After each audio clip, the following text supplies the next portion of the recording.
What's up, YouTube? It's Cyber Ninja and my mom, aka Joy of Your Pews. Not Joy of Whole Pews, Joy of Your Pews. Link in the description. Now, my mom's going to tell you about the case. Hey everybody, so today we are going to go over a video of Court TV, so go over there and give them a like and a subscribe. Lucky would like to go over the next court case I'm going to cover on my channel. So I told him that I would do the deep dive with him and you guys on his channel before I did it with my channel. This is a case. It's a self-defense case out of Florida. Very gruesome. What, baby? Is it a gruesome trial or no? No, she unfortunately pew-pewed him, but Pew-pew. Yep, that's exactly what so it is. Her name is Ashley Bedingfield. She used to be this beautiful ballerina, and she is a young woman. And she ended up marrying a man that was older than her, and we can only go after what she says because that's really the only side of the story we have left. But her and the victim were married and going through a really bad divorce and fighting over their daughter. Now, he had a daughter from a previous marriage and then had a baby with Ashley. But they were fighting over the baby. She said when she was pregnant with the baby, he would hit her and beat up on her, and he tried to, unalive her with poison while she was pregnant with the baby. Can I say something? What, baby? So, isn't like the Ashley Paulson the person that's the person doing the trial? No. We're going to watch something called Vinnie Politan. Vinnie Politan is, he's now pretty much a news anchor, podcaster, blogger. But he spent most of his career being I want to say a prosecutor. And a prosecutor is the person in the trial that is trying to put the person in jail. The prosecutor believes that whoever they're prosecuting did the crime. Okay? We're going in this on blank companions. We don't know. Yes, we don't. You guys are going into semi-blank. I'm going into this pretty blank. I haven't read a lot of the court motions or watched the pretrial stuff on my channel yet. Sometimes we do that, sometimes we don't. And I don't know if we're going to do that with this one. We might just watch the same video I'm going to watch with your group. And that might be about it. Might look at wings in a younger audience, but... So are you guys ready to get started? Well, let's get into it. We had to start a new one, but kick off. Do you have anybody watching you? No, Hey, hold on, I gotta mute for a second. We have to screen share for a second. Give me one moment.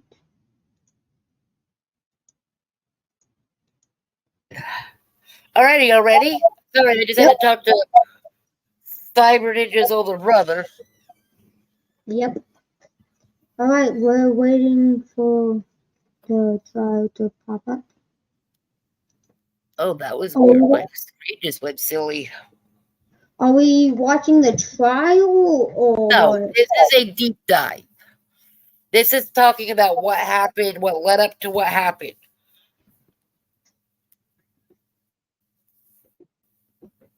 Okay. It's loading. Okay. Captions, remember that. Captions. Okay, we'll full screen it. We have to always do captions too.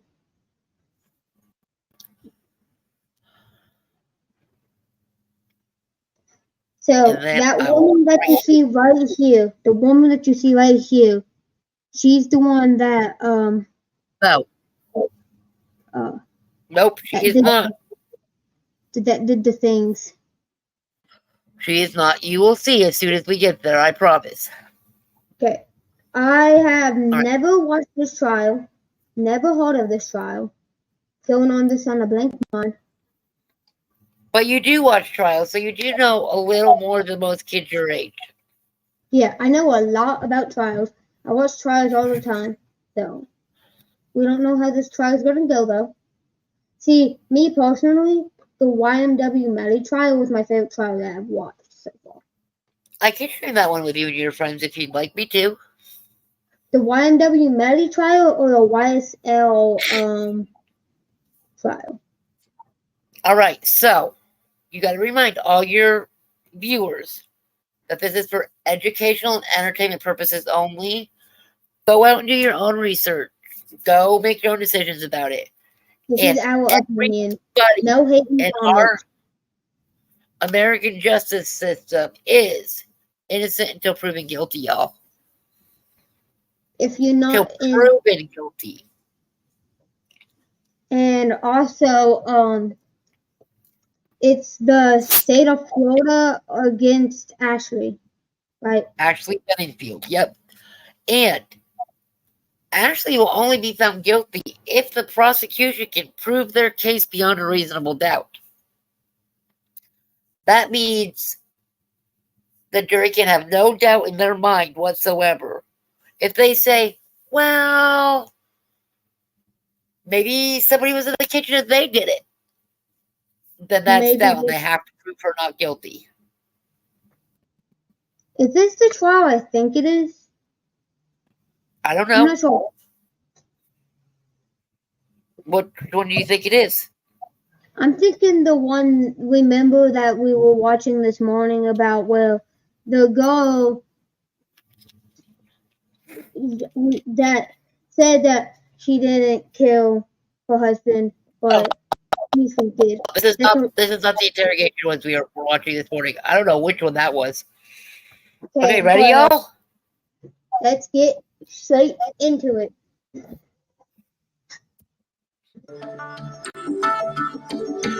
Doug and Renee Benefield lived in Mount Pleasant, South Carolina. Together, they had a daughter named Eva. In December of 2015, Renee died from an undiagnosed heart ailment, a difficult tragedy for her teenage daughter. Then, just 9 months later, Doug was married. Okay, so, and I am going to have to pause this a lot and talk, or else they'll copyright strike us. So, Lukey, you can kind of relate to this teenage girl right here, okay? This little blonde girl that you saw for a very split second. Yeah. A little bit, not fully, not 100%. But imagine, okay, so your subscribers and viewers probably don't know that Mommy had a very scary heart problem a couple of months back. Yep. Now imagine I got into that ambulance and never came home. She had her mom and dad have a heart attack or a heart problem. Yeah. Say you walked in from school one day and you fell dead on the floor. I think that's actually what happened with her. Or unalive. But nothing fishy with the real moms unalive. Married again, this time to a 24-year-old woman. Her name, Ashley Byers, a swimsuit model and ballerina. It was a quick romance as they got married just 13 days after meeting. They lived in Charleston, South Carolina. Doug was a successful consultant working in technology. Did you catch that? He was a successful accountant working in technology. Right? No. They got married 13 days after meeting. Oh, yeah, I know. I heard that. That's crazy. 13 technologies days. and also working with the government. But Ashley had a dream of opening a ballet company in Charleston. Doug supported that effort and they started to put it together. But in the midst of it, Ashley got pregnant. From there, the relationship soured, and Ashley went to Bradenton, Florida to live with her mother. The couple became entwined in a bitter custody battle for the baby. Ashley accused Doug of trying to poison her, something the family court judge did not believe. Okay, so I have to warn you of something. Vinnie Politan is a savage. Like, F's given, 0. I like what he was like. Check Oh, I'm gonna, chat. I don't have nothing.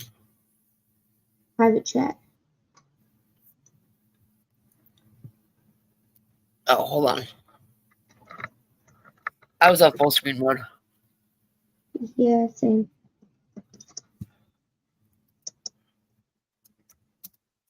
You should be able to, if I spelled it wrong, you should be able to get that out. Sorry, y'all. We'll have to do this.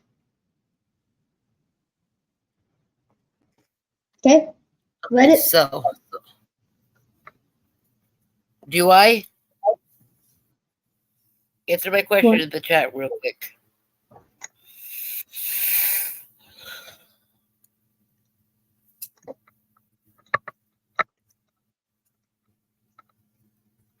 Okay, so I'm going to try to go back a little bit because I want you to catch that moment from Vinnie Politan.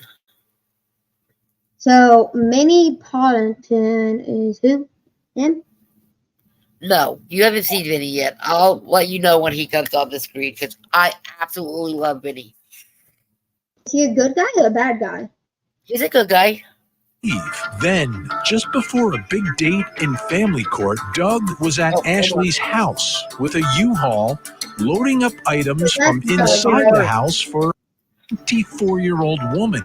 Her name, Ashley Byers, a swimsuit model and ballerina. It was a quick romance as they got married just 13 days after meeting. They lived in Charleston, South Carolina. Doug was a successful consultant working in technologies and also working with the government. But Ashley had a dream of opening a ballet company in Charleston. Doug supported that effort and they started to put it together. But in the midst of it, Ashley got pregnant.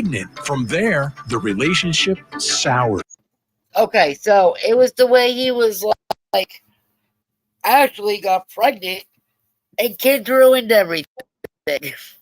And he that's not what he said, but he's practically no, saying when she got pregnant.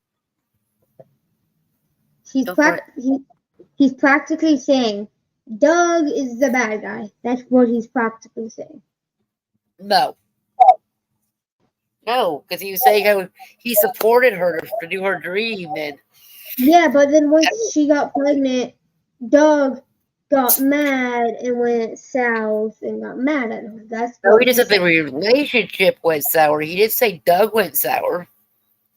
Oh, okay. But it was they had kids and things went bad, which that actually happens in a lot of relationships because people don't understand how hard kids are. Yeah. No. Never mind. Keep on.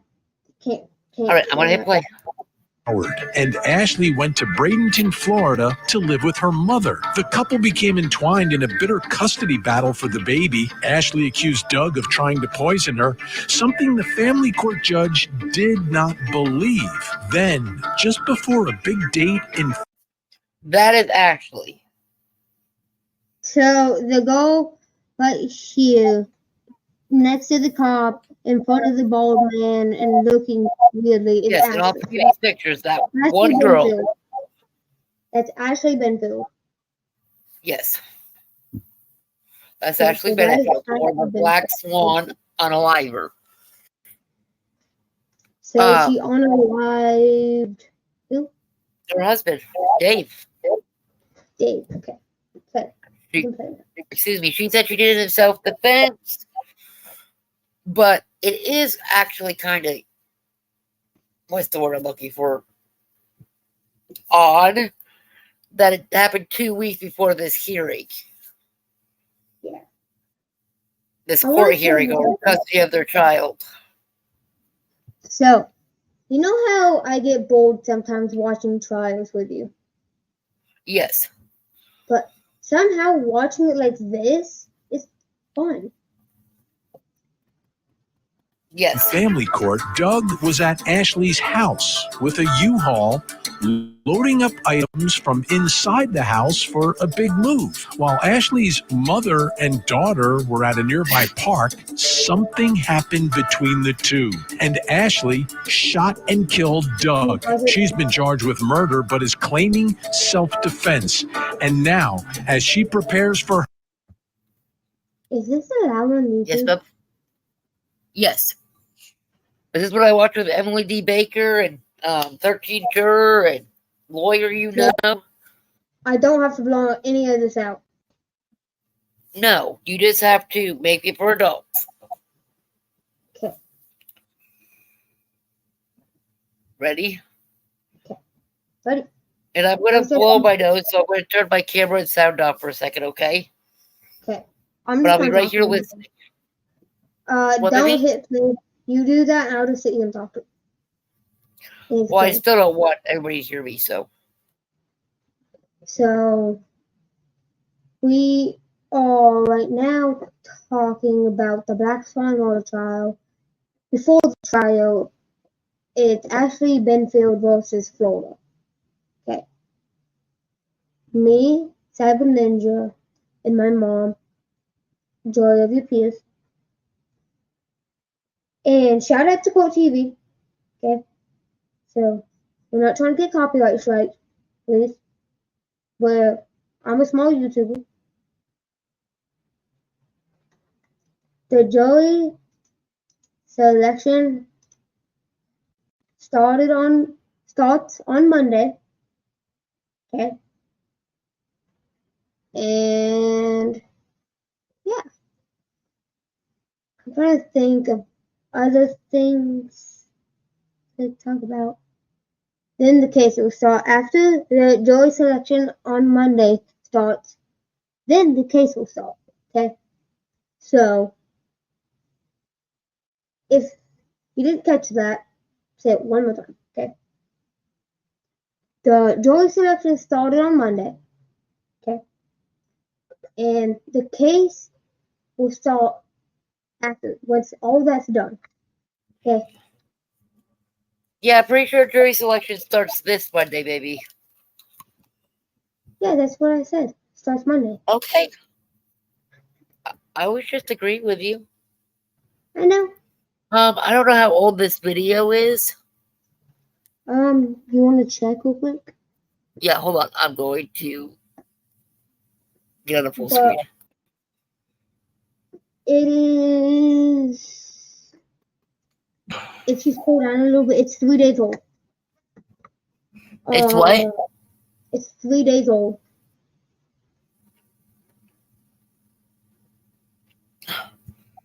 What do you think? I can't believe this case is still ongoing. I assumed she had been locked up. I think I remember this. At the end of this video, we're gonna scroll through, read some comments of the channel. Okay? No, we can't go through their comments. Oh, interesting. But you can go through like 2. That's max. That's what I'm talking about. Like go through 1 at least. You ready? Almost. I gotta do one more big blow. Hold on. Okay. You. Actually, I'm gonna play it for a minute, and I'm gonna go pee while y'all watch because I've watched this already. For her trial here on Court TV, we are live from Manatee County, returning to the scene as we get ready for the Black Swan murder trial.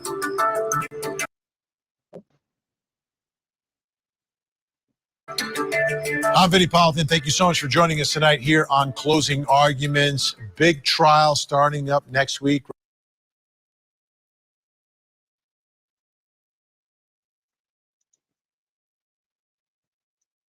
Sorry. There's Vinnie Sorry, Politan. you muted. You muted me. That was Vinnie Politan. That's all I was trying to tell you. Okay. I told you I'd tell you when he came back on. All right, I'm going to mute. I'm going to play it, and I'm going No, don't play it. Don't play it. Don't play it. Just in case. Don't play it. Well, I was going to say that I could pause it when I get back, and you can tell me what happened. Well, because I don't want to do that because I don't want YouTube to get mad at us. Oh, right. Okay, I'll be right back. Because I have to have an adult watching me all the time. I'm just coming upstairs where you're at, YouTube. Well, I have to turn off my camera. At least. Okay, pause. We'll be right back. I have to take a bathroom break. I'm going to sit here and talk to y'all. So, we are waiting for Monday when Joy's selection starts. Then the case will start. Okay? So, yeah. That's all we have for right now. That I know for right now. Because I'm still learning about this stuff. But I know a lot more than most kids. Than most people, honestly. So, yeah.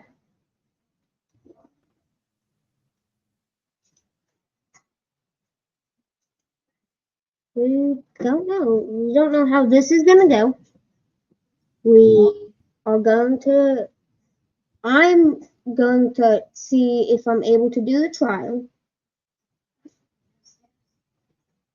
Gonna see if I'm able to do the trial live. And yeah. What? Yeah. I'll see, during like the month of August, it will be just a teensy bit slower.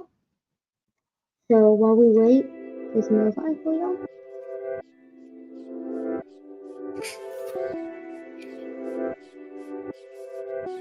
Hey, y'all, I'm back.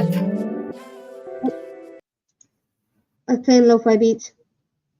I was gonna say, are you playing an audio? I was for them.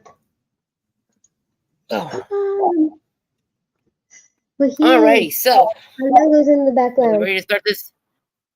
Do what? Yeah, look at this. I got my logo in the background. Did you notice?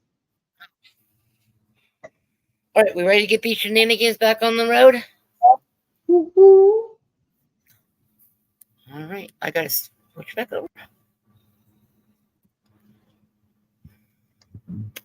Right here on your front row seat to justice involving Ashley Benefield. But I want to start here tonight and talk about marriages and divorce. I mean, about half, maybe 50% of marriages end up in divorce. So it's not uncommon. It's way too common, as a matter of fact. And in a lot of these relationships, there are children involved and there are custody battles. This is not extraordinary. This is extremely ordinary. Unfortunately, when things end in death, you got to take a second look at it and try to figure out what the connection is in all of this. So in this case, it's a little different because the battle and the courtroom battle really began before the child was born. They're litigating before birth about the child that's going to be born. That's a little unusual. Okay, I get it. Sometimes, things happen, but this is not the common way things happen. While you're expecting this child, you've reversed a vasectomy, and now things are split up, and you're litigating so you can see your child and have some. Okay, so Lukey, you probably don't know what a vasectomy is. Mm-mm. So when girls are done having babies, they get their tubes tied, right? Okay. Having a vasectomy is getting the inside of your boy parts cut so squiggly wigglies can't come out and make Okay, babies. enough. That's enough. And he had it reversed so he could have a baby with this woman. That's how much he loved her. That's enough. I don't know how I feel about if it was self-defense or not. We'll see. Oh, hold on, I gotta go back. This is so crazy. Some form of shared custody. No, That's what was happening here. So a lot of unusual moments here before we even get to the shooting. So this is not how things normally go in a divorce and custody battle. This one begins way early. And the litigation is continuing after the shooting. They're still litigating at the time of the shooting. Like the litigation began before the child was born and was continuing throughout, had not totally resolved itself, but then it was resolved when Doug Benefield was shot by Ashley Benefield. Okay, so what Vinnie Paulton just said, when he says litigating, that means they were fighting in court while she was pregnant with this baby. They fought through court while the baby was born, and they're still fighting in court. So this baby's done nothing but their parent, its mother hating its father. Yeah. And you'll see why I say that when we get a little deeper into this, okay? Ready? Yep. I gotta switch back over to YouTube. Hold on. So what was happening in family court is absolutely connected to this trial. Absolutely. You can't separate the two. They are one and the same. The problem is they're still litigating this divorce, but at the time of the murder, Doug was at her house helping pack up a U-Haul. Like, why was Doug there? Why is he at the house packing up boxes with Ashley? Like they're moving together. What's that, baby? I said true. Why is Doug there moving boxes with Ashley if they're divorced? Right. And if it's such a contentious divorce, do you know what contentious means? No. Contentious means if it was such a hateful divorce, why is he there helping that broad move? So if they're fighting in court, okay, getting a divorce, right? Right. Why are they saying them being friends now, out of any time? It don't make sense. I don't know. I mean, it's crazy. It is a little crazy. This trial is crazy. You don't know who to believe in this trial. So far. Those are my favorite ones, actually. I know. It's like confusing though. I'm not frustrated, I'm just confused. Oh, then you should have watched the last couple of cases I watched. I should have. Okay, let me, Emily Baker and lawyer, they make this look so flawless. Together, but they're still litigating this divorce and this custody. What? This is so confusing. We're moving together. It doesn't make a lot of sense. And one of the reasons it doesn't make a lot of sense is because you see these little news boxes up next to Vinny's head? What? Like right here. Can you see my pointer? No. Can you see my pointer? No. Can you see my pointer? No. Well, where it says, why was Doug there with a U-Haul? That picture of a U-Haul with the words under it? Yeah. Okay. Make sure you read those little caption boxes, because sometimes Vinny puts the funniest things in them. I know. It says, why was Doug there? Yeah, but you gotta read it with, you gotta hear it in your head with Vinny's sass. Because he's a very sassy man. He's like a lower life in man form. Because there are two different versions of what is going on here and what the reality is. But we're going to And remember this. Always remember this in your life. When there's two different versions of the same story, there's your version, their version, and right in the middle, that's where the truth lies. And that's what the jury is to find out. We're going to try to get to the bottom of it. That's what we do, and that's what that trial will ultimately be about. Yep. But let's begin by going down to Florida. Court TV producer Cody Thomas joining us live from outside the courthouse where the criminal trial will take place. Cody, great to see you. Now, I know you were all over Bradenton and about today looking at different spots related to this case and to this investigation. Let's start first with the neighborhood, right? The scene of the crime is in a neighborhood. That's where Doug is. He wasn't living there. But what did you find out about that neighborhood as you were traveling around today? So, Vinny, one of the first things I noticed about that neighborhood was that it was very securely gated. And from what I could see, it was only one entrance and one exit. And going in those gates, only one car at a time. And it was heavily flooded with security cameras. So even a security camera on the visitor call box. So I imagine it would be hard for anyone to try to sneak in, whether by car or on foot by the sidewalk that was going in front of it. So these places right here, these are gated communities. Yeah, because So it's you not got like somebody to enter. Right. So it's not like somebody snuck in off the street, came in her house, unalived her husband, and framed her for it. Her husband, who wasn't even supposed to be there. So super secure place, kind of similar to that same community we visited in Orlando, where Madeline Soto and her family lived as well. Yeah. Okay, so to get in there, basically, you've got to be invited, right? You've got to know somebody. They've got to punch you in. You punch in a code. You talk to the security guard. They're going to lift the gate, and they're going to get you in. So that night, Doug is there. They're loading up this U-Haul truck.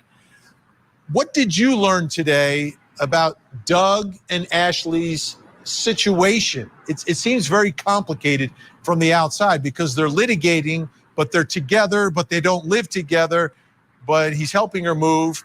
What exactly did you find out today? Well, actually today, Vinny, I talked to Doug Benefield's cousin, Tommy Benefield. And of course, we've heard about that big Maryland move that Ashley was supposed to make to get farther away from Doug during this bitter child custody battle. But what Tommy told me today was that it was actually supposed to be Doug and Ashley, and even Ashley's mother moving with him to Maryland, which is why he was there that day helping pack stuff up with them. Take a listen. Who's Tommy? Is it this man on the screen? Who's Tommy? Well, Tommy is that man on the screen. It is Doug's cousin. Doug's cousin, okay. Yep. Is that all you need? That's all I needed. And if I had to guess, we'll hear him testify in trial. We're gonna do the trial once it starts? Or Joey? Once it starts, yeah, I'm pretty sure we'll hear him testify. She got pregnant. She had morning sickness. So doesn't everybody? And that's its own, iceberg of a story anyway. But she claims to Doug at the time and to me that she's moving down because her mother can take better care of her while Doug's traveling for business and so busy. That's the claim. Which I hate to tell you is a cop-out. What? Several months later, Hold on. the night of the... A cop-out, it means it was an excuse. Okay. Because she said she had to go live with her mom and not her husband and stepdaughter while she was pregnant. Because she had morning sickness. Sorry, I'm too old. You know how many women get morning sickness while they're pregnant? Every single one, just about. If you don't, you're lucky. Then did you? Ballet debut. Oh yeah, I did. The launch of the ballet. She and her mother sneak back in the house, take her things, give a note that's in court documents saying, "Hey, leave me alone." See, and that's what it was. it was a way for her to sneak away and then file a divorce. So she snuck away and Which filed makes a me divorce. want to believe. Which makes you want to believe maybe he was hurting her. Maybe he did have anger problems. Yeah, that's what I'm saying. You never know. But He could have been a Daniel nice guy on the didn't- outside. He could have been nice while they were out in public, but a complete booty hole behind closed doors. yeah, he could be like one of those people that happy around a lot of people and mean around one person. Yep.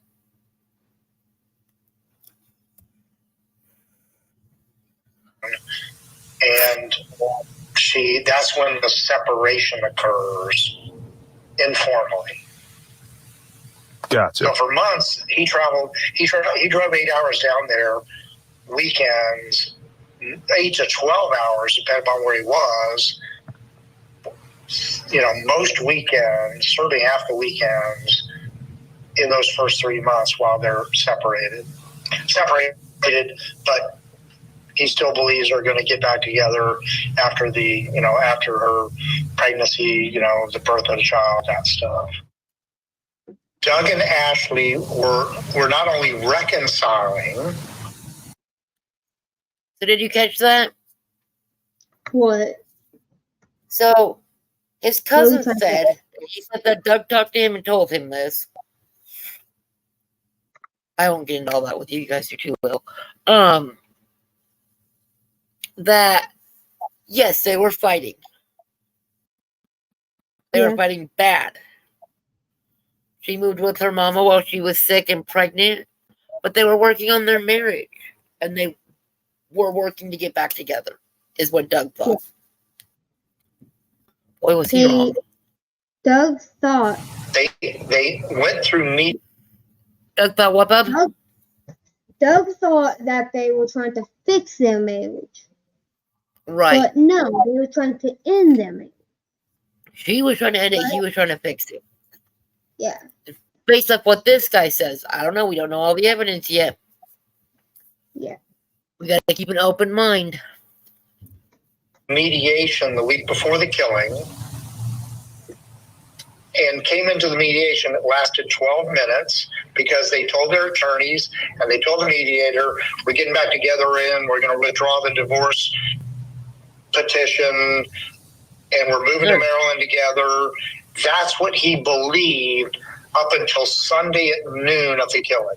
The day of the murder, the killing, they approved him to come to the house because he's moving her stuff to Maryland the next day. And Vinny, Tommy even told me today that Doug already had a job.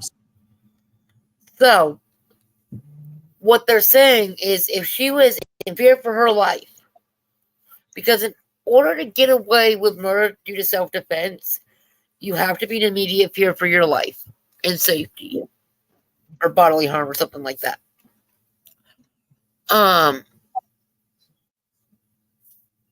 So she had to be in fear for it. So having him come over and helping you move and move with him because he already had a job set up in Maryland, then it doesn't sound like she was very scared. So it doesn't sound like, I forget what you said. Say that again. All right, I'm going to restart it. Why restart it? Oh, we mean replay it? Keep playing. Job set up that he was supposed to begin about a week to 10 days after the date that he was shot and killed. So I imagine once he found out that they did not want to live with him anymore on that Maryland move, there's probably some strife that took place in that household. Strange circumstances. All right, Cody, stand by. I want to bring in our think tank joining us tonight, live in studio, criminal defense attorney, entertainment attorney, and former assistant DA in Atlanta, Daryl Cohn is with us. Also joining us tonight, criminal defense attorney and Emory University law professor, Molly Palmer. And finally, criminal defense attorney, the man behind the glasses, Josh Schiffer, is with us as well. All right, initial reaction to what's happening here. It's a fairy tale, except it turned in from a fairy tale to a fairy tragedy. What's a PTSD. fairy tragedy?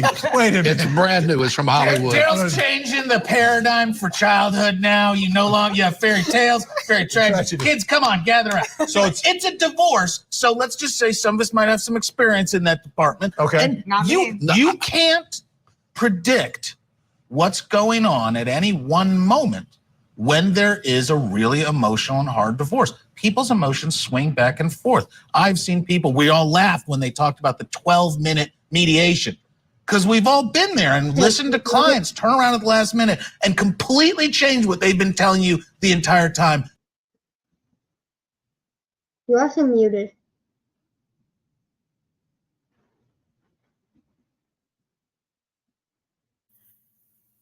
Okay, I'm on. So, they're sitting here talking about the trial, right? Right. Explaining what happened in the trial. Yeah, they're explaining it. So,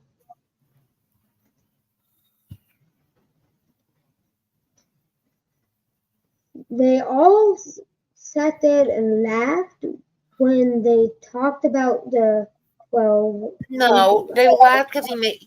Okay, so you got to remember, all four of those people on the screen right now yeah, are criminal lawyers, right?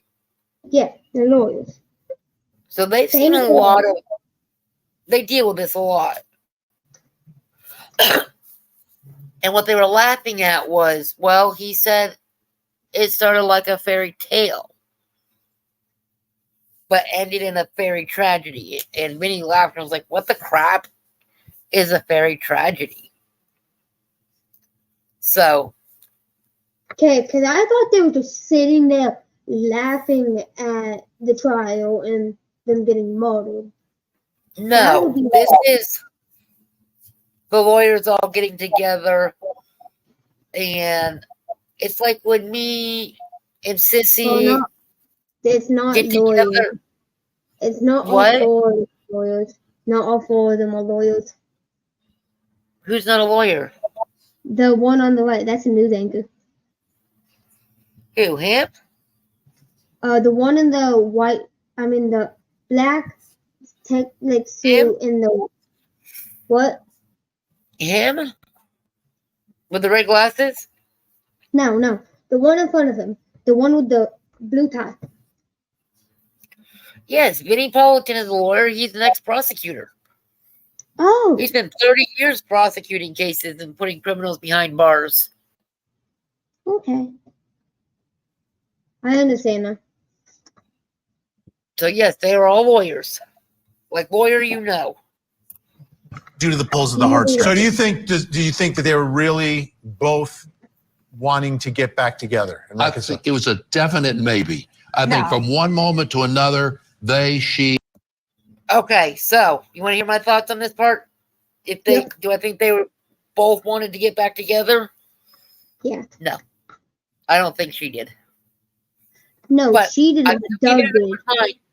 Because I don't know all the evidence yet, and I don't know all the stuff. But from where we sit right here, I'm going to say no, she didn't. She was just using them for a ticket. She did what Doug wanted to. Right? She got her ballet business she wanted. She got her baby she wanted. She was set. She was a model. Her. They had no clue. She was a model. It was a blender. Well, a blender. I do think that it's not even just looking at the divorce, which obviously was tumultuous and unpredictable. Let's look at the marriage. Let's look at the relationship before they even get into this custody battle and these contentious proceedings in front of the family court.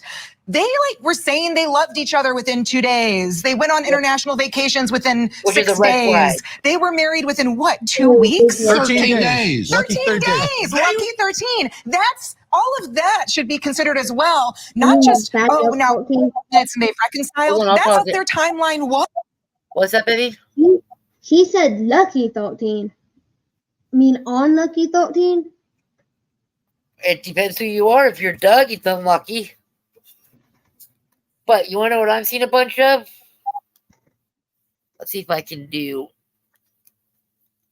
See if I can put them in chat. Do we get emojis on here? No, we're just recording. This ain't a live stream. Oh. But I'm seeing a bunch of red flags. Like mega red flags. Sorry, my lights Look, are off. Get it back I'm on. all for people loving each other because we need more love and less hate in this world, right? Yeah. But when you tell, if a girl tells you she loves you in less than 2 weeks and she says she wants to settle down and have a future with you, run for the hills, my son. Run for the hills. Run. Yes, Go. run for the hills, bug. Yep. And be like, whoa, we need to slow this down So and get to know each other. Yep.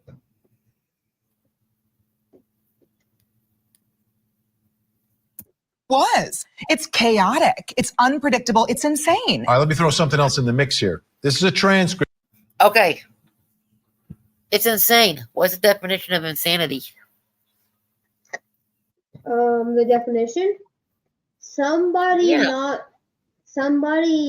that has gone mentally ill. No. Definition of insanity is when you keep doing the same thing over and over and over and over again and respecting a different answer each time. That sounds like math. Transcript from her bond hearing, okay? She has a bond hearing. She's out on bond. She's going to walk in and out of the courthouse during the trial. Bond. And her family law attorney is on the stand. This is the testimony of Faith Brown, her family law attorney. Did you develop a plan to secure her safety? Yes, I did. I actually rented a car, a van specifically. I had it set up so that she would come to my office under the pretense that she was there to sign off to have the injunction dropped. And we were going to move her at that point in the car that I had rented. Dr. Russell secured her a hotel room in St. Petersburg that was actually listed under her husband's name as well as mine, so that Ashley would not be able to be located. The goal was for her to be there until the hearing on that upcoming, I believe it was Wednesday, for the injunction. And the shooting happened on a Saturday, is that right? It happened on Sunday night, and we were moving her on Monday. Okay, you catch that? Your camera's off. Okay. I know my camera's off. Do you not get my private message? No, I didn't delete it. I'll go look at it. Okay. So the lawyer was convinced she was in danger. Okay. And even had gotten her own hotel room in the lawyer's name. Here, let's see if we can go back a little bit and rewatch that. Go back to the notes. I wanna That's what I wanna read the false note. Like the full thing that it's shown, because it's insane. All right, let me throw something else in the mix here. This is a transcript from her bond hearing, okay? She has a bond hearing. She's out on bond. She's going to walk in and out of the courthouse during the trial. And her... Okay. So, State of Florida versus Ashley Benningfield. This is the bond hearing transcript from June 17, 2024. The testimony of Faith Brown, her family law attorney.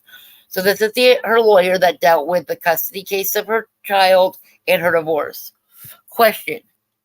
In your interaction with her, meaning Ashley, and what she was describing to you, did you develop a plan to secure her safety?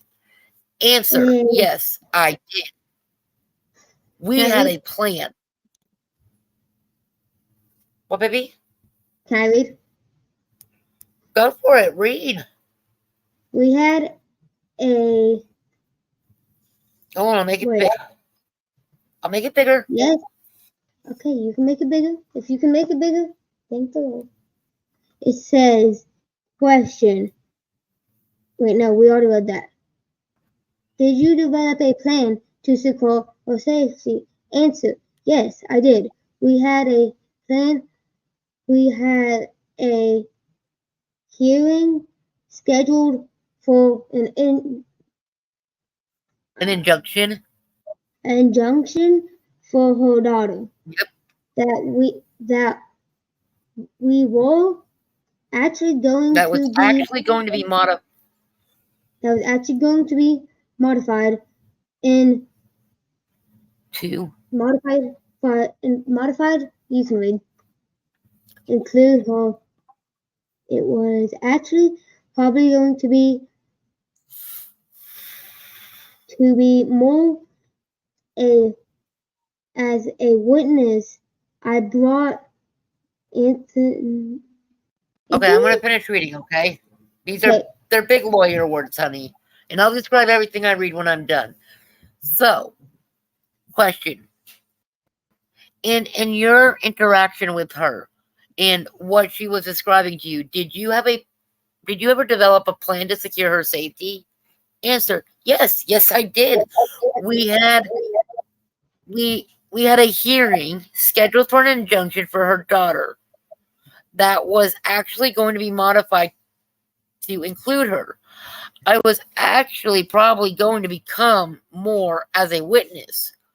I brought in an attorney, Kimberly Kahn, who was going to actually represent her in that injunction, which was scheduled for, I believe, Wednesday, following the... Hold on, I need him to scoot it up a little bit. And I can pull up all these docs and we can go over them, Lukey. Do you want to do that? We can Her family law attorney is on the stand. This one, This is the testimony of Faith really? Brown, her family law attorney. Did you develop a plan to secure her safety? Yes, I did. I actually rented a car, a van specifically. I had it set up so that she would come to my office under the pretense that she was there. Okay, so I'll read this part. So it was actually scheduled for Sunday. the Monday after the Sunday shooting. He Yeah. said, I actually rented a car, a van, specifically. I had it set up so that she would come to my office under the pretense that she was there to sign off to have the injunction dropped. Reality was she was coming in to sign the retainer agreement to have Ms. Kahn represent her and for substitution of counsel. And we were going to move her at that point in the car that I had rented. My husband, who is the chief deputy inaudible at MacDill Air Force Base. So, you want to know what all this is saying? What? An injunction is a hearing. Yeah. So, when you have trials, you know trials are very fluid. Things come in, things come out. They're always changing. They're always moving. So, when you file an injunction, it's to have a hearing. Yeah. Well, they already have this hearing in there so she could get her daughter full time and not have to share it with her husband, is what I'm getting from this. And so she told her husband, hey, I got to go to the lawyer's office to sign these papers to drop the injunction. But in all reality, what they said they were going to do was hide her from him because she was scared for her safety and her daughter's safety. Right. Okay, so you ready to keep going? Yeah, I've been ready. There to sign off to have the injunction dropped. And we were going to move her at that point in the car that I had rented.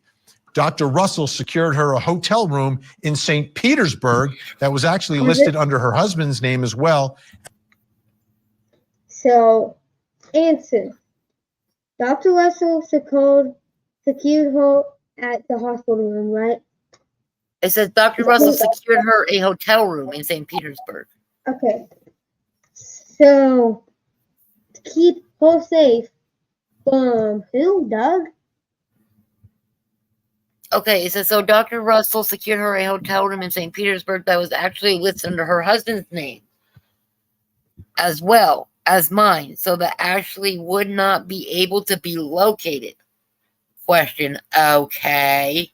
Answer. The goal was for her to be there for a while. The goal was for her to be there until the hearing on that upcoming, and I believe it was Wednesday for the injunction. And question. And that was supposed to start when? Monday. And remember, he was pew-pewed the Sunday before. Thank you. And when they say her husband, they're not saying they put the hotel room in Doug's name. They put it under Dr. Russell's husband's name. And this is names that Doug would never have known. As mine, so that Ashley would not be able to be located. The goal was for her to be there until the hearing on that upcoming, I believe it was Wednesday, for the injunction. And the shooting happened on a Saturday. Okay, so from Monday to Wednesday, answer, yes, ma'am. And this pew-pewing happened on Saturday. Is that right? Answer, it happened on Sunday night, and we were moving her Monday. Oh, question. Oh, okay, my apologies. And I understand that, Miss, you've extended the job to Miss Benningfield. You extended a job to Miss Benningfield should she be released. Should she be released, I'm willing to hire her.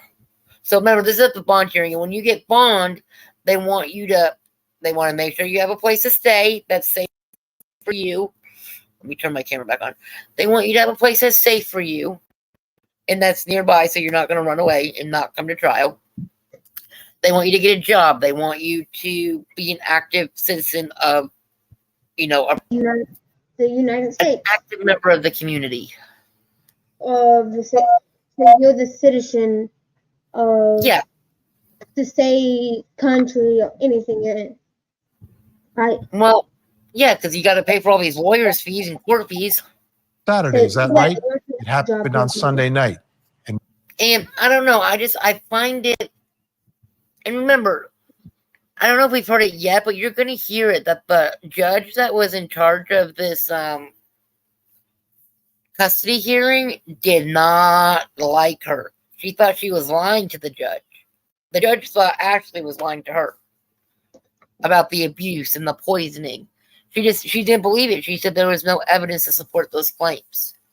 So the pew-pewing was on Saturday? The day before they were supposed to move her. Okay, the pew-pewing was on Saturday. It was on a Sunday. Sunday. On a holy day. Yeah.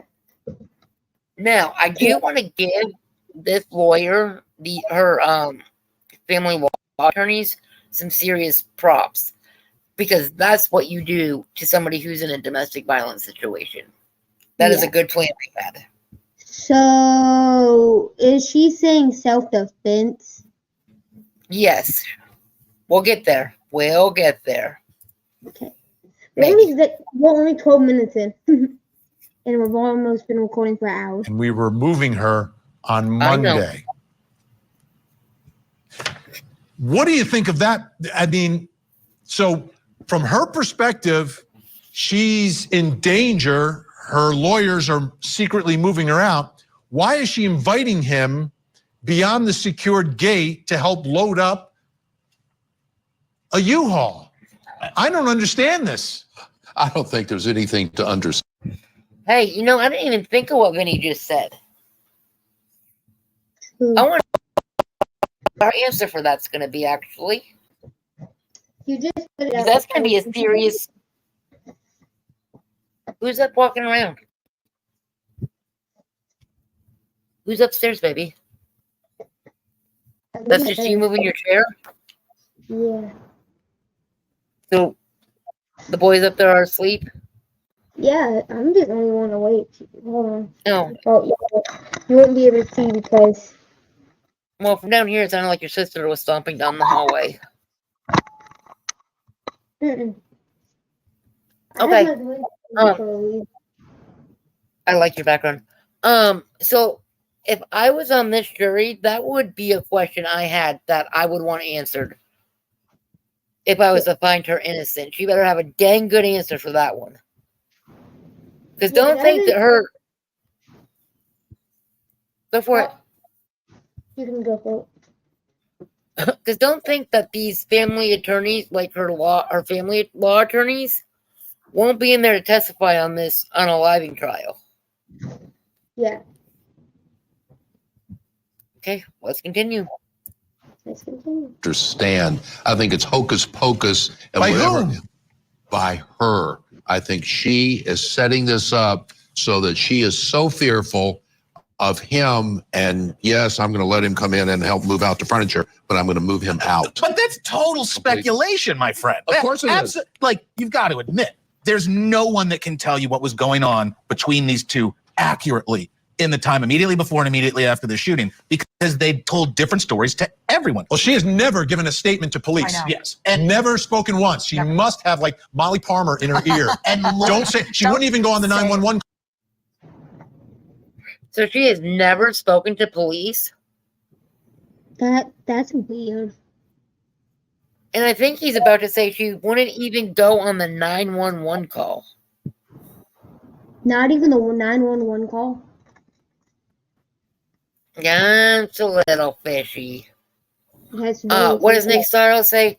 That's weird, and I don't like weird.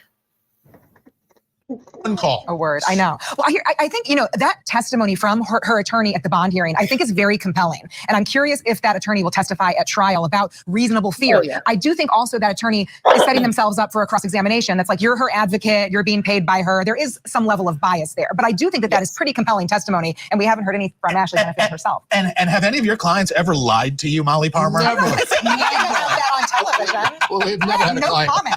Now, one thing the judge has said, the judge does not want to make this into a family law trial. Is there any way that it doesn't play out that way? Because that's the whole story here, is what's going on in the divorce and the custody battle. Why was he killed? Why did she find it necessary to shoot him? Which do you find more compelling here? Does it seem like she's actually in fear if she's there? What's up, babe? So they're practically saying that they're saying that she is not saying it's not self-defense. They're saying she said she killed them. She did not say that. Yeah, well, I don't know. We'll have to keep waiting and see. Because you're right. If she didn't make a statement, she never said it. Because if she didn't make no statement, she didn't say it. So that is not true. Well, Bruce Rivers will be proud of her because she didn't self-snitch, did she? No. Packing alone and allows her mother to leave, so she's there with him by herself. Oh, I think she was so fearful that she had to have a weapon in her hand. Well, she always had that. She always had in her hand, not in her They're bra. both big Second Amendment folks. So they And they are both. This is probably something you should know about these two. They met because she worked for Donald Trump. She worked as when he first ran for president, she worked on one of his campaigns. And they met at one of those Republican convention things. Yeah. So they are both big pro-gun people. Holy, I'm right. Got anything to add? No, but look how bright I They am both right now. have weapons. It's not the fact that she had a weapon, it's that she had a weapon in her hand, not in her bra, in her hand. And she was so fearful that she didn't want her mother to see any of the trauma that was going on. But Vinny, the judge doesn't have what you're talking about on their menu. They don't get to choose to not make this basically a family law case with a death involved, because that's what it is. You can't differentiate or remove the family law, which is one of the most emotional things any client will ever go through. Keep my mommy free. Keeping my mommy free. Ashley Benefield, punished for surviving. These are protesters in her favor. These people agree with her. So what side are you on so far? On what, for speed? Like, are you like on Ashley Benefield's side or? I don't know yet. I don't know enough about the case to know yet. True. Really, this is my like first real deep dive. Yeah. Oh, yeah. From the fact Really? that there's then a criminal case concurrent. They are inextricably linked. Now, the fact that we haven't heard her story yet, and we'll hear it for the first time in the courtroom, or will we? Is there some way that she can? Okay, I am going to tell you. You know how you always hear all the lawyers I watch say that they really don't like their client to go up and testify because they normally kill their case there. But if you listen to Papa Tragos and Peter Tragos, a lawyer you know, they say unless it's in a self-defense case, then you kind of have to go and testify. So I believe she will take the stand. Shout out to Peter Tragos. He's kind of the only reason why I'm doing court trials on my channel. He's what? He's kind of the only reason why I'm doing a court trial on my channel. Same with you. Yeah. You want to be like him when you grow up? Yeah. Because the defense is sort of a hybrid, is what I'm hearing in the courtroom, right? It's a little bit of a lot of self-defense, and a little bit of battered syndrome. What was happening at the moment? What had been happening throughout the relationship? Is there a way to do that without putting her on the stand, Molly? I think she has to testify. That's my feeling. And what shocks me is that she did not take the stand in the stand your ground hearing. That is shocking. So that's weird, right? To any lawyer who is going to go forward with a. So that's what the self-defense law in Florida is called, the stand your ground. Yeah. So, in order to have a stand your ground trial, they have to have a hearing before to see if there's enough evidence to proceed with it. If not, everybody will be like, well, I was standing my ground. And she didn't even testify in that, is what they're saying. Oh, boy. I wonder why. I'm going to have to pull the court docs and read them. Yep. Stand your ground type of defense at trial. You have this opportunity for this initial hearing, and you generally put your client up. You prep them, but that's the whole point, right? We need to know what they felt. Were they in reasonable fear? The fact that they didn't do that makes me wonder if there is some sort of issue. If there's no witness to the shooting, who does it help more here, prosecution or defense? If she doesn't testify? No, I'm saying there's no witness to the shooting. There's no witness. It becomes really difficult because remember, when you choose an affirmative defense, that requires the defendant now has a burden. They have to prove something else that is different. It's the only way you really get a burden in criminal from Yes. Self-defense, because the defendant, the person whose life is on the line in these trials, never has the burden of proof. They don't have to say anything. They can sit there and be quiet. But in a self-defense trial, you do have the burden. You have a burden to prove what was actually done to you, to show that you used reasonable force. Yeah. I get what you're saying, okay? You steal it from the state. But now they have an obligation. And if she doesn't testify, I just don't see how anybody's going to absolve her. I do. You make the state of Florida prove the case. Make the state attorney's office prove the case. You wait and see which avenue they go down, which highway they go down, or which gated community they come into. And based upon that, then you start framing your defense. All right. They're staying with us. When we come back, we'll go back down to Braden in Florida with Cody Thomas and talk about whether or not Doug was stalking Ashley. So Doug was stalking Ashley. So what are your thoughts so far? My thoughts. What are your thoughts so far? So far, I think Ashley Benfield is in the right. Okay. Because I think, yeah, it's self-defense. Allegedly what they're saying. For now. Allegedly self-defense. Allegedly self-defense. Plus, coming up next hour. A deadly custody battle in Florida. Shanna Gardner accused of leading a murder-for-hire plot to kill her ex, the father of her twins. Was she motivated by a strange clause in her trust fund? We investigate. Did a customs agent commit cold-blooded murder? Marsha Thompson is accused of fatally shooting her husband as he's lying on a couch. She's claiming self-defense, alleging that Terry Thompson repeatedly threatened to kill her. So what really happened inside this home? Now, a jury will decide the fate of this law enforcement officer. Court TV will bring it all to you. The abused wife or murderer trial, weekday mornings, only on. So what really happened inside this home? Now, a jury will decide the fate of this law enforcement Trial, weekday mornings, only on Court TV. And I you were don't think married we're allowed to say how long that. after you broke that? About 13 days later. What, baby? I don't think we're allowed to show that. Well, I don't know how to go past it.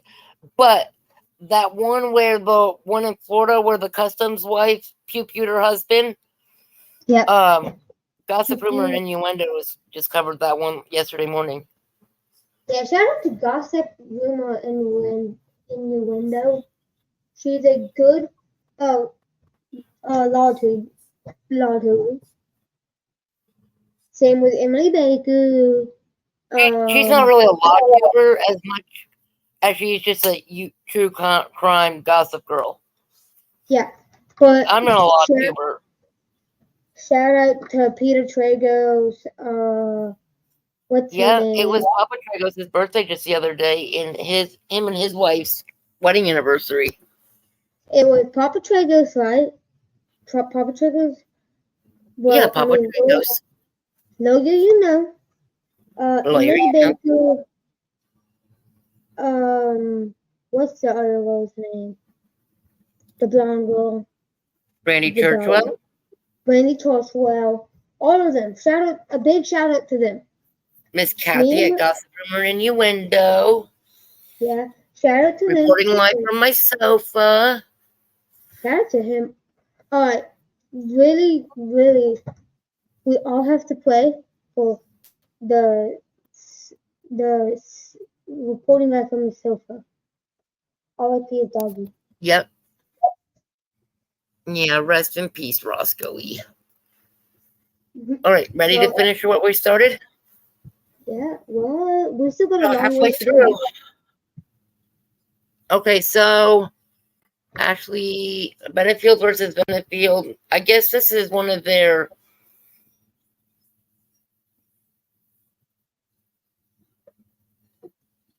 I don't know what this is. Right. And married how long after? Okay. And you were married how long after you broke that? About 13 days later. Right. And what's your age? 26. And how old is your husband? I believe he's 56. Initially, there was obviously chemistry. We were just going to start. What, Doug's voice? No, he's like 26, right? Yeah, it's like me and Daddy. She married an older man. Yeah. Dang, this is gonna be an hour video. This is gonna be probably longer than that because this video we're watching is like 41 minutes. And like I said, we have to pause it and comment. So, I think this is like one of their depositions. It's like where the lawyers get to talk to them before the case, or one of those ones where they're one of those hearings where they're trying to settle or something. So when you see him lit up, he's talking. When you see her lit up, she's talking. Yeah. Really kind of focusing on the campaign work. And that was sort of the driving force for her coming up to Charleston. Besides, I think we wanted to see each other. But once she got up, it just evolved very fast. And initially, it was let's get engaged and hide it just so we don't have to date. And she'll come back to Florida. Oh, I do want to tell you another big red flag I did hear about this case. What? And I think I heard it from Gossip Rumor and Innuendo. Okay. Remember, he was married to his first wife for like 30-something years, right? Right. And then just tragically, one day, her heart gave up. Yeah. He promised his daughter that he had with her that he wasn't going to get married again. He wasn't worried about dating. He wasn't worried about getting married again. She didn't have to worry about it. It was just going to be him and her because they were best friends, her and her dad. Yeah. And then it wasn't even like 6 months later, he married her within 13 days of meeting her. He got married before he even told his daughter, his teenage daughter, he was married. Okay, so that's messed up. See, you and Dad knew each other for like what, a couple years. Yes. Then But, y'all got together. And you got to think, this poor little girl, in the hardest parts of her childhood, her teenage years, lost her mother, her father, Yep. all within like a couple of years period. So, and I know I saw her on TikTok, and she was talking about the case, obviously, and she said Ashley was so mean to her. Yeah. And then it's literally was like, "How you think what I'm thinking?" And listen, What, baby? I was just thinking. So. No, okay. Hold on. The thing that says on the screen, benefit divorce is 2018. Married after 13 days. Doug benefit. Literally this like all you thinking. I'm thinking and let's get married and hide it. That doesn't make sense. It's like, what the hell? No, because I'm sorry, but if some man came up to me and said, "Hey, marry me, but let's hide it," I'd be like, "Screw you! Why do you want to hide me? Aren't you proud of me?" What the heck? Aren't you supposed to be proud of you? Right? What the hell of it? Yeah, Farquad. let's get married and hide it. Again, stupid for both of us, but we did it. Yeah, that's married within 13 days. I'm sure there are stories out there of people who met under similar timelines and had great marriages. That's started. Yeah, and just because they got married within 13 days doesn't necessarily mean the marriage was doomed. It just was for these two. Yeah. Was not one of them. This ended as bad as it can end, with one person dead and the other one on trial for murder. Now, as they're breaking up and litigating, and she moves to Florida, and Doug starts going down to Florida. What, babe? Doug didn't benefit dead. Yes. Mr. Benefield is not on this mortal coil anymore. And all of that. There are allegations by Ashley that Doug is obsessed and stalking her, and she feels like she's in fear. What's that, Bug? I said RIP to everybody that died on this trial. Yeah, murder's unnecessary sometimes, but sometimes it is necessary. of Doug at this point. I want to read for you. This is from the Manatee County Sheriff's Office.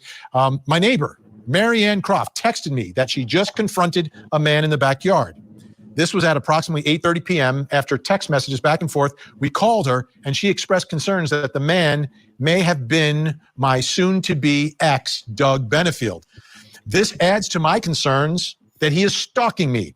I have come home to see Doug on the floor in front of my house. Doug admits to following me to work and hiding in the parking lot, taking pictures and videos. Doug admits to putting a secret tracker on my car. So this could be a big part of the case. What is going on here? Is there? Sorry, I accidentally left. Red flag, red flag, red flag.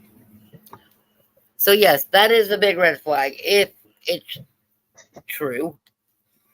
But this is a police report. But putting trackers on her car and laying on the floor and okay, I'm not. If he did this, I'm not excusing his behavior at all because it is disgusting. Yeah. But I am going to say this. He was with one woman for 30, 40 some odd years, right? He married his high school love. Stayed together till death did them part. He took his vows very seriously. He's an older man. He's aging. He's retired from the Air Force or some armed forces. He's beat up. He's older. He has this beautiful swimsuit ballerina model.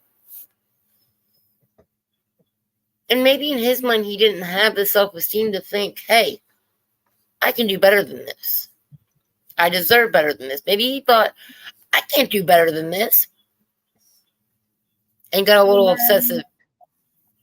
Like I said, I'm not excusing his stalkery behavior, but that might be why he did it. Their danger is Ashley Benefield being stalked by someone who is now obsessed and won't let go and has become a danger. Let's go back to Court TV producer Cody Thomas, who's been working this case down in Bradenton, Florida for us, where it's all happening. Now you spoke again to Tommy.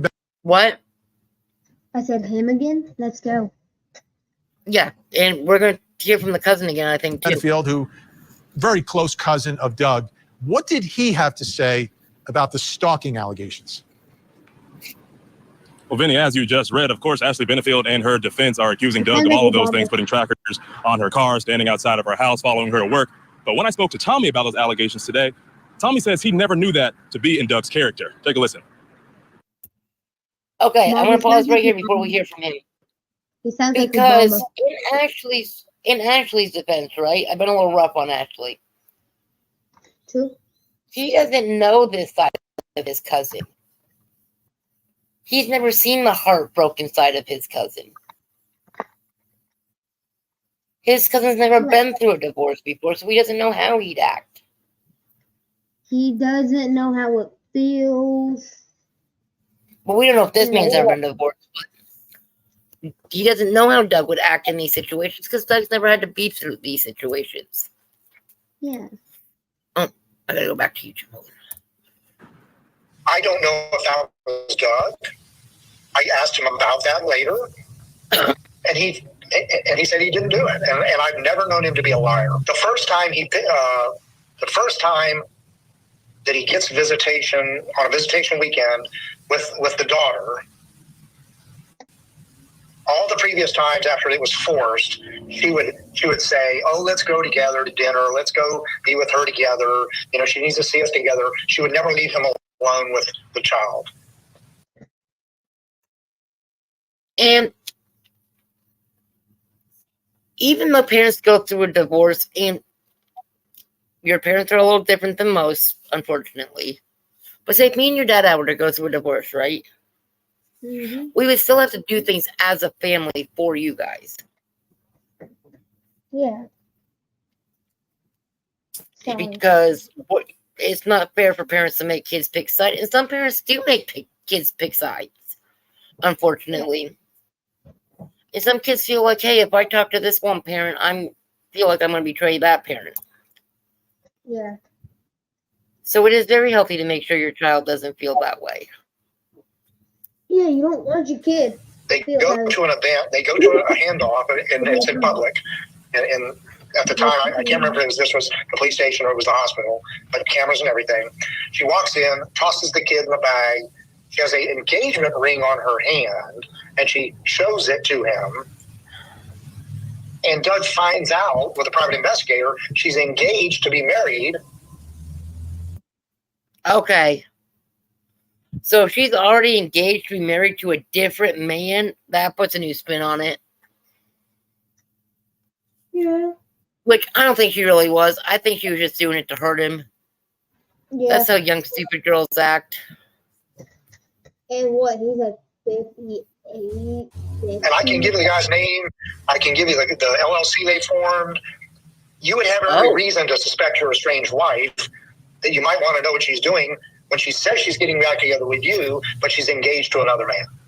Wow. So I give him some grace Drop the tea, on wondering where his kid is, wondering where she's going, because he had to hire a private investigator eventually to find her. So I can't disprove it. Okay, so maybe he wasn't stalking her. Maybe he was violating her privacy with the, private investigator. Yeah. But he thought they were getting back together, and then she shows up with this big rock on her hand. I can see why he did it. So I mean, it's not, doesn't make it right. Let me make this completely clear. It doesn't make it right. What, baby? So did he kill her or did she kill him? She unalived him. But, and I'm not condoning his, unhealthy, red flaggish behavior. But so far, I've heard not a whole lot that would make me think he was a threat to her or the child. Like a serious threat to her or the child. Yeah. He seems like a nice man. But he's got every reason to be very, very suspicious. He sounds like I a mean, you just broken heard heart. right there, Doug was under the impression that Ashley was hiding quite a big secret from him. But even amidst all of that, Tommy reiterated to me that he always believed, still believes, that Doug was a good man. You know, everyone's jaw just dropped as you were playing that. That's an allegation that she is engaged to someone else while telling Doug, her estranged husband, father of her child, that they are going to get back together. We've seen her at court, right? As we see her, I don't see her with a husband or with a fiance. It doesn't appear that way. She seems to be walking in and out by herself. But I guess we'll learn more about this during the trial, hopefully. Now, the other... Okay. In all fairness about Mr. Politan, how would it look if she was walking into court with another man? That is true. It wouldn't look very good on her part, would it? Think about that. The press would be all over that like a chunky kid in a candy store. The other part of this, when you talk about an allegation of stalking, right? He was living in South Carolina. She moves with her mother down in Bradenton, but he ends up down in Florida. Is he in her neighborhood? What? Yeah, remember, okay, so she's saying he's stalking her, right? Yeah. He lives in South Carolina and she lives down in Florida. Florida. The sunny side state. I mean, that's a big stretch of highway. But, he was planning on moving down there to be with her. Yeah. What was his living situation when he was in Florida during all of this? Well, Tommy did inform me today that he did not live in that gated community with Ashley or her mother, but he wasn't too far away, and I actually visited where he lived today as well. Let's take a look. Well, let's take a look. This is that Central Park at Lakewood Ranch community where Ashley Benefield lived with her mother when she moved from Charleston, South Carolina to Bradenton, Florida, when she got pregnant with her and Doug Benefield's daughter. It's also where the shooting occurred, where Doug Benefield ultimately passed away. Now, as we're seeing the front of this, it's a gated community. It looks like I can see a bunch of security cameras out front, and as you see these cars coming in right here. That's why. One car in, one car out, a very secure space. It only looks like there's one entrance and one exit. So we know a major component of this case are those stalking allegations that Ashley had towards Doug. Now, that begs the question, how could you stalk someone who lives inside a gated community that you don't have access to? And more importantly, where? That was a good question, too. Because remember, I told you those gated communities have cameras all over them. You have to have a pin to get in, and everybody's pin is different. Yeah. You have to drive by security officers to get in these gated communities. Yeah. And he was lying on her living room floor. The only way that is possible is if her mom was going behind her back and trying to get them back together. Yeah. Which is very plausible. A lot of mothers do that. Even if they are hurting their daughter, a lot of mothers will still do it if they think the man's got money. I'm sorry. Because they think, what's a little physical pain if he takes care of you and gives you a nice life or gives your kids a nice life? Which is crap. I'm going to fill my cup. Okay, do you want me to wait? You can keep talking, but don't restart the trial. Okay, I won't restart the trial. I won't restart our deep dive yet.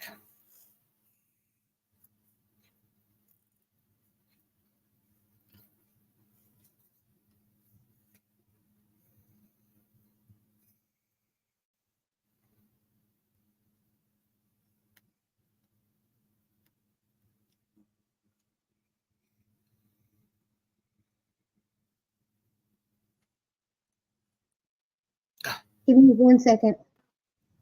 Okay, baby. You take your time. No, I was turning out the light. I'm smoking. That's why I have my camera off. I don't like to smoke on YouTube. I don't want to Yeah. encourage anybody to do it. It's a nasty habit. Mm-hmm. All right. Ready to play? Let's get it started. All right. Now I know how Peter and Papa Tragos feel. Yeah. Because you know how I always get mad because I think Peter's cutting off Papa Tragos? Yep. I always feel like I'm cutting you off. No, it don't feel like it to me. No, I bumped it up to 1 point. I bumped the speed up a little bit. Tell me if it's too fast. I can slow it down a little bit. 1.5 speed. I think you can tell Doug that Benefield fast. actually lived if those allegations are true. So this is what it would look like pulling up to this Lakewood Ranch community where Ashley Benefield lived. It's also where the incident between her and Doug Benefield went down. Yeah. Hold on, let me slow it back down just a hair. But then we'll just go back to where it's just slightly faster. Yeah, I'll go back to 1.25.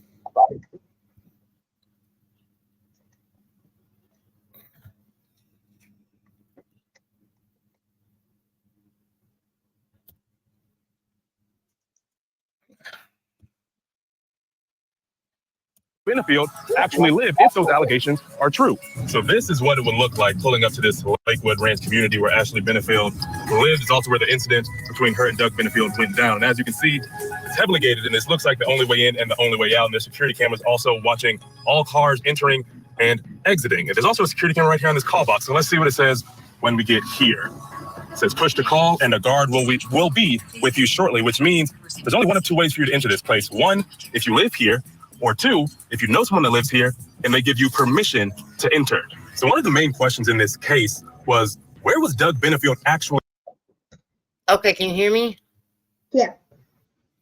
Okay, so yeah, that's what a lot of people don't understand with those gated communities is like, say Bree and them live in a gated community, or somebody you know lives in a gated community.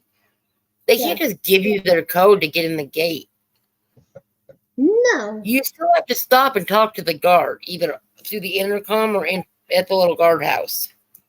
Yeah, because that would be illegal for them giving you their PIN. Well, they pay extra money. They pay like extra fees on these houses they own. It's called an HOA, a homeowner association. And they pay good money to live in these places. Because they don't want to get, like, they want to live in a safe environment. Right, they're paying for safety. Yeah. Living when he moved from Charleston down here to Bradenton, Florida? Well, the answer, according to court documents obtained by us here at Court TV, with this apartment complex, just over a... It still seems really fast, don't it? Not to me. Wait, what is it at 1 point?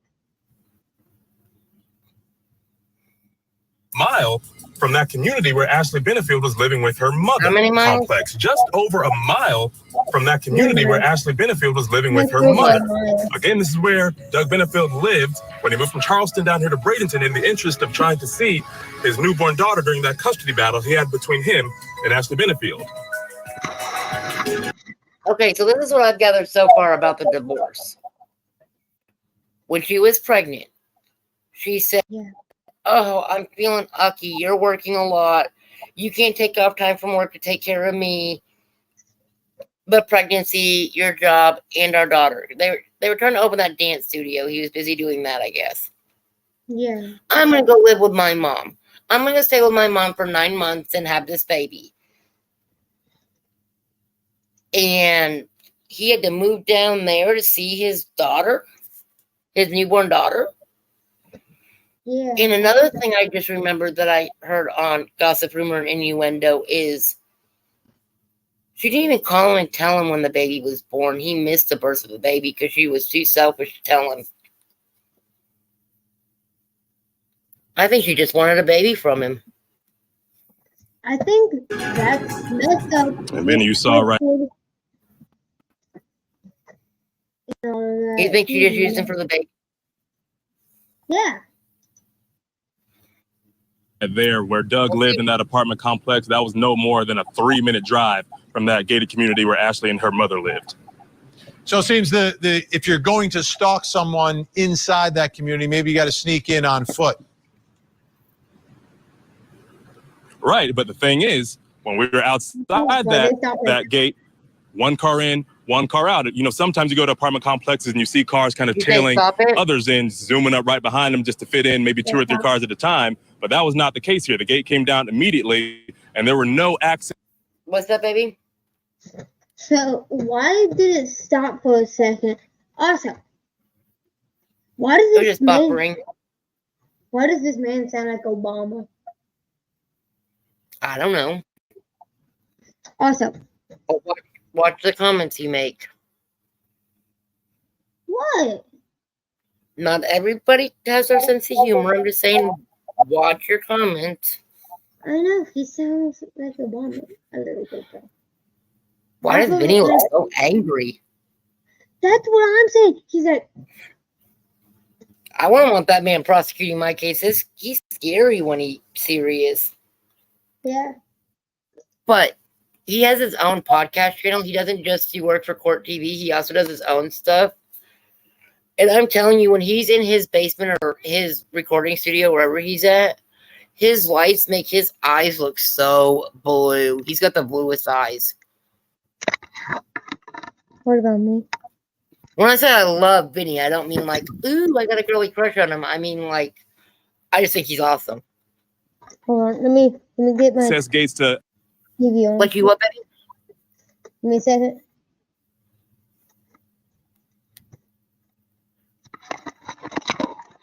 Oh, we're having streaming issues. Are we having giving comfy issues? I'm comfy. I'm just cold. Yeah, we need snacks for this. We gotta go get trial snacks. Yeah. Okay, let's go. Enter on foot either from the sidewalk that went in front. So it's up in the air. The allegations are there, but the court will have to decide if those are true. Absolutely. No, a jury will have to decide if those are true. But true. they could do what's called a motion of limine or limine, which is where the lawyers will go to the judge and be like, hey, can we keep this stuff out of the trial? Can we not let the jury know this? And then the judge will have to decide if it's something that the jury decides or if it's something that needs to be out because it makes the defendant look bad or it's just piling on evidence. So I saw it. It could be an emotion of lemonade. Another big issue in this case today where you are, Carter. Let's bring what, babe? I need a potty. Like you're talking to me. Back in our think tank, Daryl Cohen, Molly Palmer, Josh Schiffer. What do you think of the stalking allegation? Okay, potty break.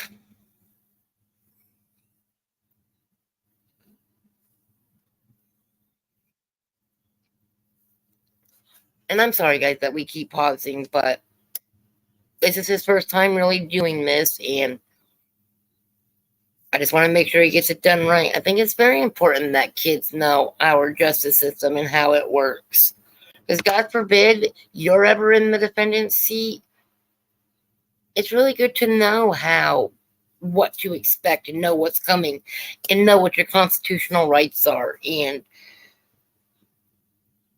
it's just good to know how the process works. And Cyber Ninja is very into this, and I think he'd make a great attorney when he is older.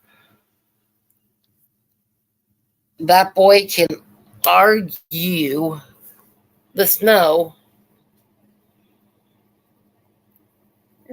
from somebody that lives in the desert. I was just telling your viewers that how I think it's important for kids to know our justice system and how it works, because God forbid you guys grow up and you ever have to sit in the defendant's seat for any criminal trial, that you know what to expect and you know what your constitutional rights are, and that I think you'd make a very good criminal defense attorney. Because when you believe in something, you will fight tooth and nail for what you believe in. That is true. So, one thing that I struggle with is talking in public. I get very nervous. My hands are sweaty right now, too. Yeah, but after you do all your law school and your mock trials and all that, it just becomes a different thing. Yeah. And when you get mad and you're fighting for something you truly believe in, you don't care who you're fighting in front of. Yeah. Okay, you want to get back to the trial? Yeah, we'll get back to it, baby. Because it is getting late here in our time. I don't know when people will view this, but we are recording it late at night. I will be posting this video around Obligation here. I mean, I think both of them have intense personalities. Again, if you have an individual on either side who's going to be married within 13 days, there is a certain level of emotional intensity that we're dealing with. And I think what's going to be interesting at trial is we're going to see possibly evidence of these like notes they wrote to each other when they were trying to reconcile. And she was like, I'm not going to come back to you unless you change your behavior. And I think he does acknowledge in writing, I won't shoot the ceiling again. I won't be so abusive. So there is some evidence. Wait, did you just say he said I won't shoot the ceiling again? Wait, what? Oh boy. What did he say? She say? I don't know. We're going to rewind that back a minute and replay what she just said. Yeah. So. But that's weird. Yeah, because if she has evidence in writing of him admitting to the abuse, either text message, letters, whatever, emails, admitting to the abuse and saying he won't do these dangerous things again, then that'll help her a lot. Yeah. Not going to come back to you unless you change your behavior. And I think he does acknowledge in writing, I won't shoot the ceiling again. I won't be so abusive. So there is some evidence, I think, that he was being. Pause it. So what the heck? So apparently she has evidence that she said, I won't come back to you unless you change how you treat me. And he said, if you come back to me, I promise I won't shoot the ceiling again. I'll change my abusive behavior. Oh, that's he's not saying he's going to stop. No, he said he would stop if they got back together. Okay. He would do whatever she wanted if she just come home. And you're probably a little too young to know this, but if he truly was abusive, it is a cycle. They'll hurt you mentally, physically, emotionally. They'll hurt you. Yeah. They'll punish you. Then they'll come back and tell you, oh, I'm so sorry. I'll never do it again. I'll do whatever you want for me to change. Please don't go. Please stay. Yeah. You're right. I'm wrong. And they'll kiss your feet and worship the ground you walk on. And then you may go through a couple of months where you have a normal I don't want to say everyday relationship because there is no such thing, but you'll have what they call a honeymoon period where things are calm and things are going good. And then he'll, out of the blue, come back and hurt you all over again. And if you let them hurt you that once really big, stop switching us around.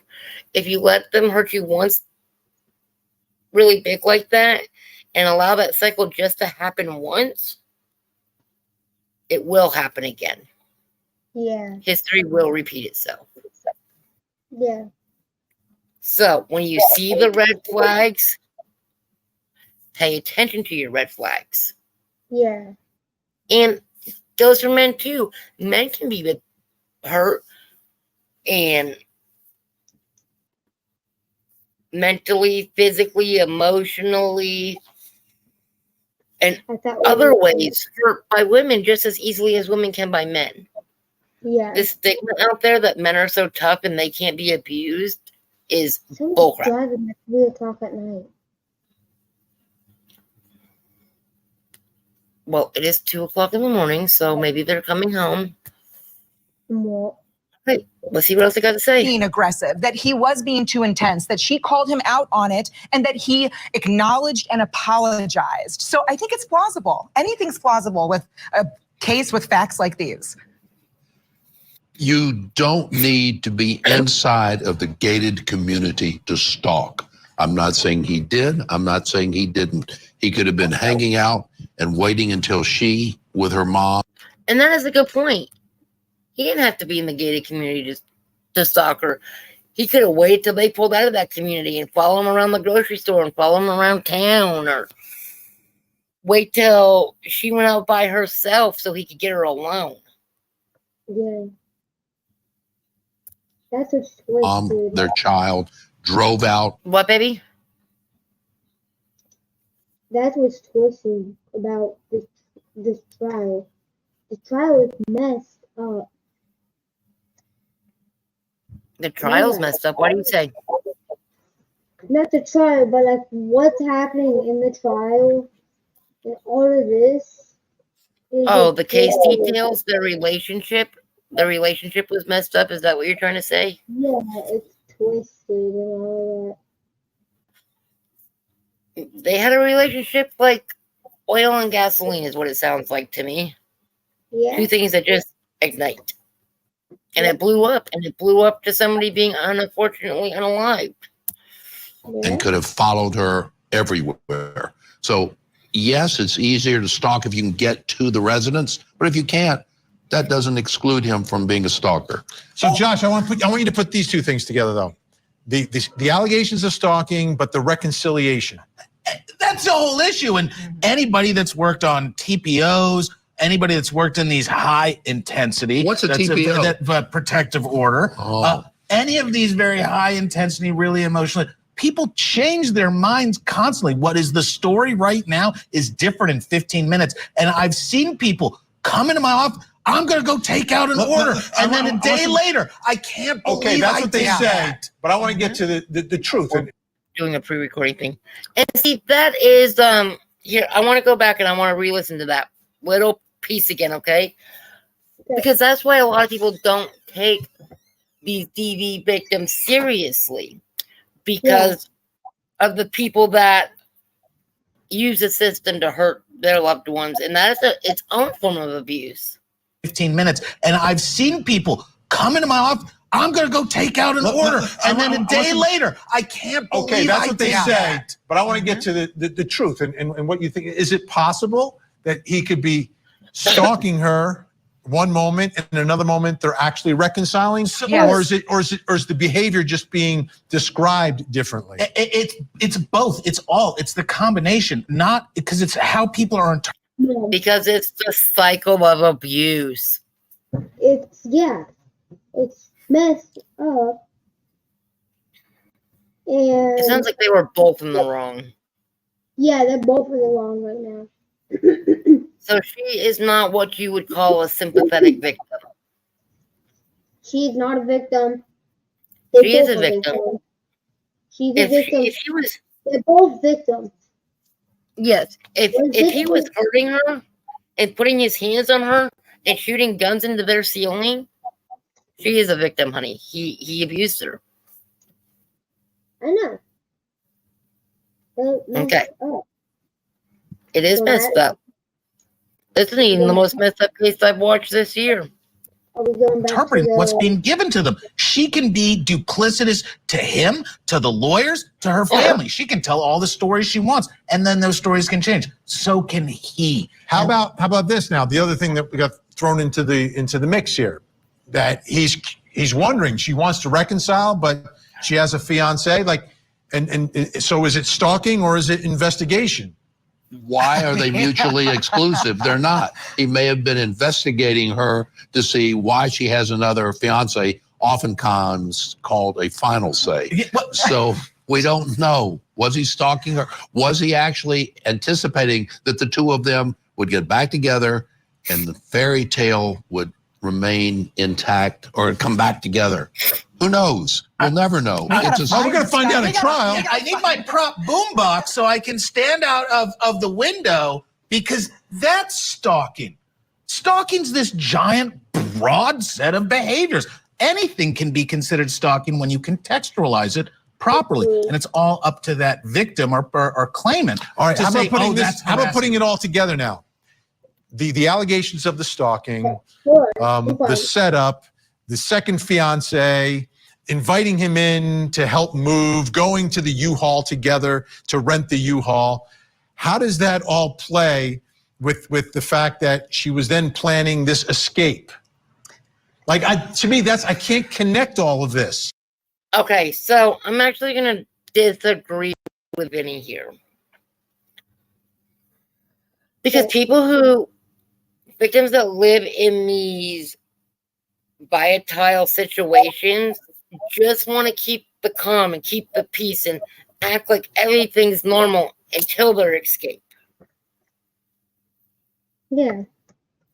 You can't let them know anything is going to happen, or they'll try to stop it from happening. Yeah. So I disagree with Vinny here. Okay. He's undermining a lot of victims right here, and it's actually kind of making me mad. Same.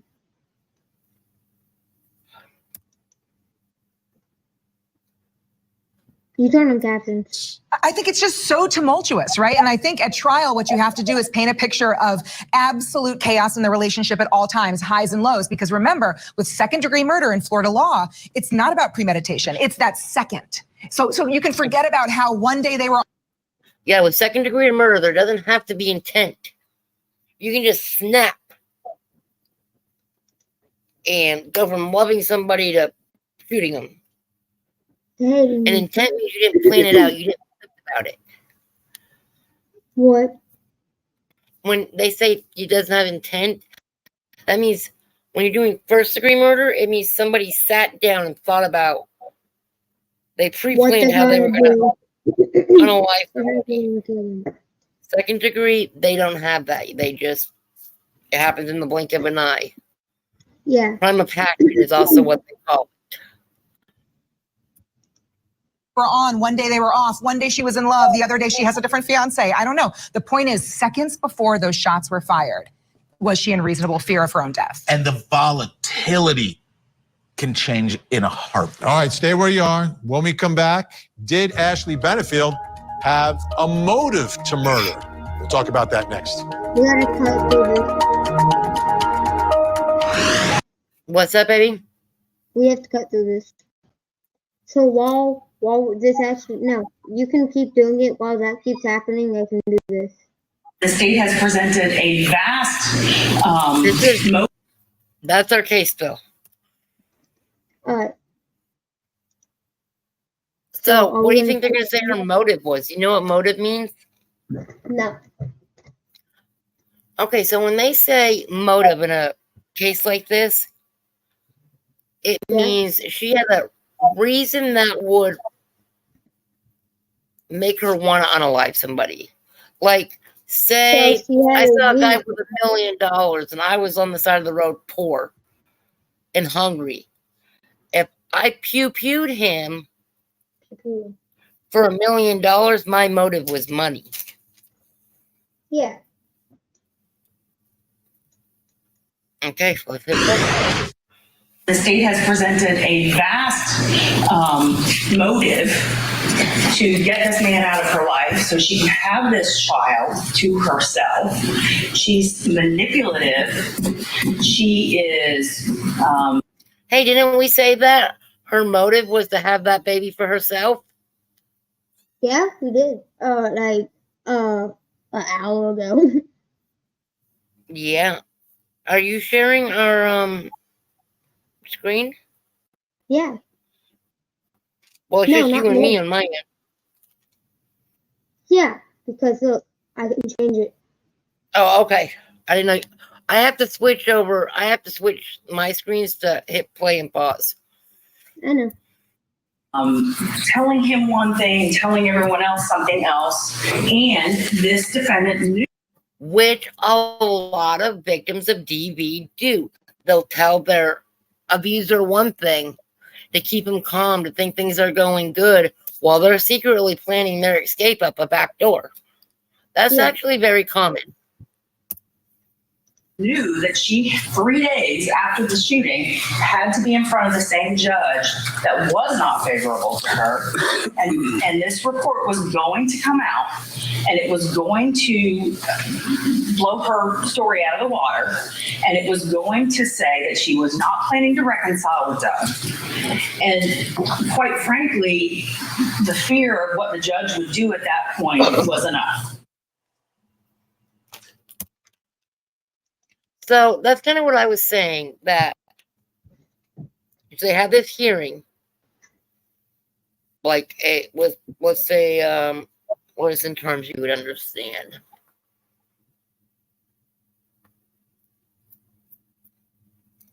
And like these kind of things, they call it like a motions conference or a status conference. And I think she had to like talk to some strings and stuff to find out if he was imagining these things happening to her, or if they had really happened to her. Remember, I told you earlier, the judge already said that she thought she was lying about him poisoning her while she was pregnant because there was no proof or evidence of it. Yeah. So this judge already didn't like Ashley. So I think if she did it because, not because she was afraid for her safety, but just because she wanted him gone, was so she could keep the baby all to herself. Because if it came out that she was lying about these DV claims, I think the judge would have gave him custody of the child. Hey, Mom. And I think that's weird. What, baby? I'm going to do something. So I'm going to do that. I'm going to do this. Since that's okay. What So I think that is what they're saying her motive was she was in fear that she was going to lose the child, not that she was in fear for her own life. All right, let's hear what Mr. Paulson's got to say. The motive. There was this court date that was just looming. It was right there. And what would be revealed would be a problem for Ashley Benefield and be a problem for her and the custody of her child. And she wanted the child all to herself. That's what prosecutors are talking about here. Let's bring back in Cody Thomas, who is still with us down in Bradenton, Florida. So what, Ben? Let's talk about the day and what was going on. That is exactly what we said. That is, I mean, almost an hour ago. We've been I think it's 2 hours, 45 minutes. Yeah, no, we've been streaming for 1 hour and 57 minutes. Yep. All right, ready?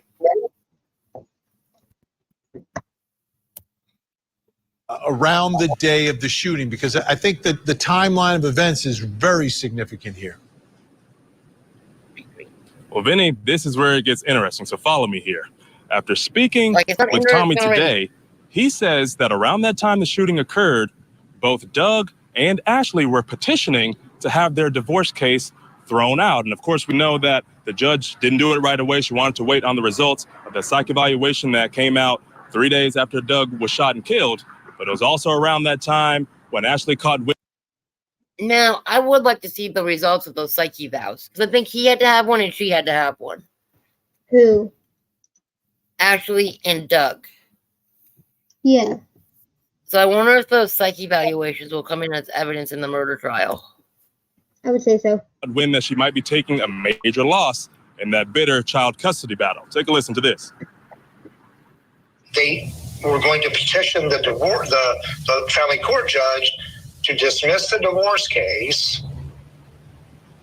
That was in mediation the week before the killing. And they can dismiss the divorce case, but still have the ongoing custody case in case she ever does this again, or he tries to take her. At least that way they have a custody plan. It's called a parenting plan set up already. The attorneys notified the judge of that, and the judge wouldn't dismiss it. That's odd. Because she said, and Doug talked to me about this, he wanted to get it dismissed so they could go on and he could move. They had already packed out a pod. You know what a pod is? One of those storage things. But the judge wouldn't dismiss it? Like, so she's saying, no, you guys have to get divorced? Yeah. I don't see how that's legal. But okay. We'll see what her reasoning was. Can move. Yep. They are. Alicia and Ashley had already moved a bunch of stuff in a pod. Alicia is Ashley's mother. Ashley's mother. Gotcha. Okay. So it's Alicia, Ashley, and the daughter living together in Alicia's rental home. Mom. On Thursday, they have the meeting. What, baby? Check the private chat. Oh, I got to exit the full screen. That's what I've been sitting on. Yes, I am. Okay. So my camera's off. I'll turn it back on in just a second. Gotcha. Mediation, and they announce, hey, we're getting back together. We're going to withdraw the divorce petition. Gotcha. That's Thursday. Now, I could see the judge saying, hey, I'm not going to dismiss this yet. Let's see if y'all can work it out first and make sure things are going good before I dismiss this. And we end up back here doing this all over again to save the court's time and money. Hold on, I got to get Issa out of your lizard cage. Get down, ma'am. Silly kitty. On Friday. She's up there on top of the shelf sniffing Ringo's cage.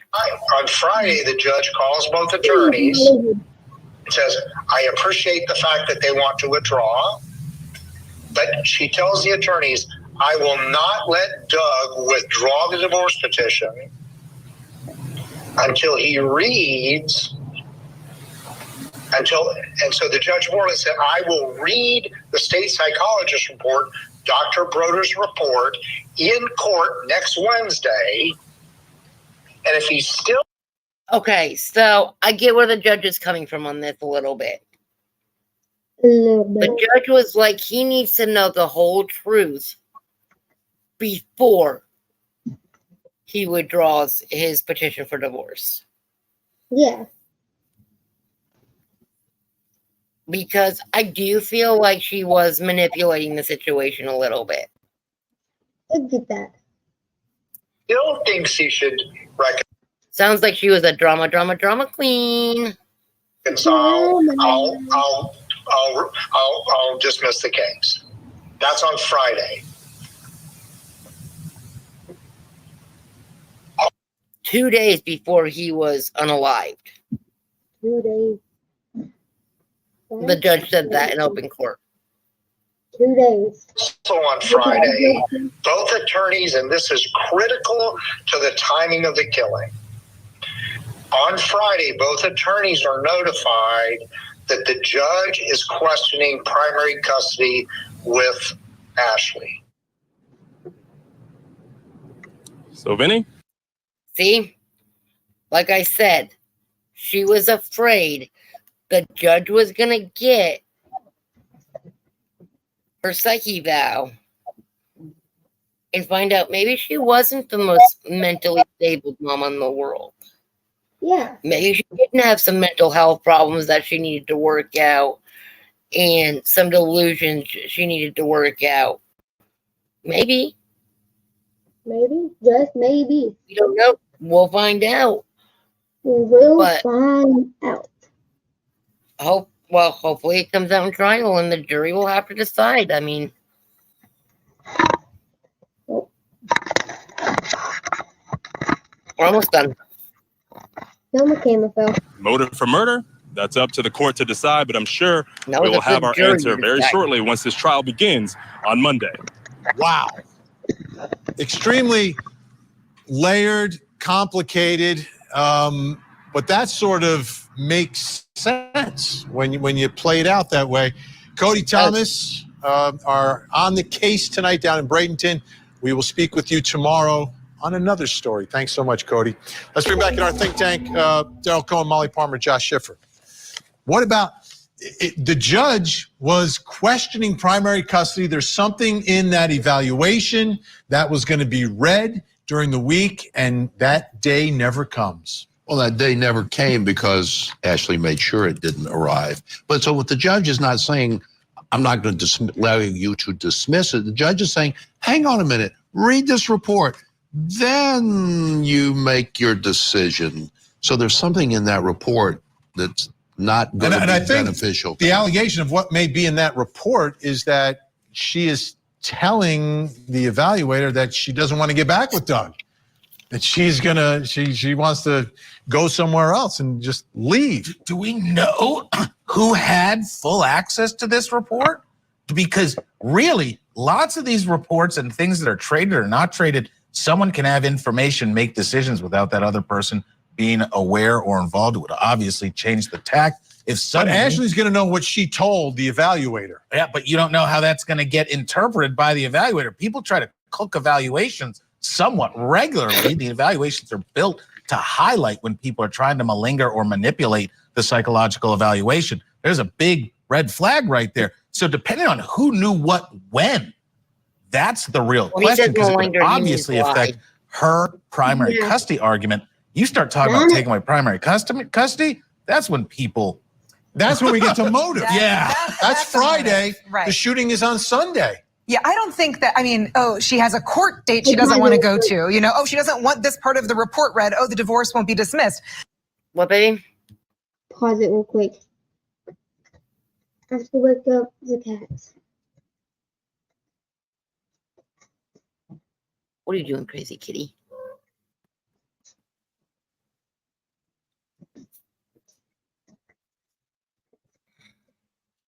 You are such a thunderfoot.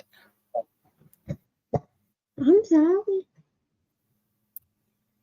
That's a bit of a stretch. I do think that there is something about that maternal instinct that when it comes down to a fear of losing custody. All right. From a mother's point of view, if I was in a relationship, if I was married to a man who was hurting me on the daily, shooting guns into our roof with our teenage daughters upstairs in her room, I don't know what I would do to keep y'all safe. Hold on. I'm going to go to this one real quick, okay? I'm going to take this real quick. So, there's literally sitting there. He's got a gun, right? He's going boom, boom, boom, boom to the roof. I guess that's what they said. That's what they, that's what they noted to. We haven't really seen that piece of evidence. So he's sitting here. There's a lot more to this story that they haven't told us in this segment. There's another little 8-minute video we might watch after this one. Yeah, we can. If you're up for it. I'm down. Anything for my viewers.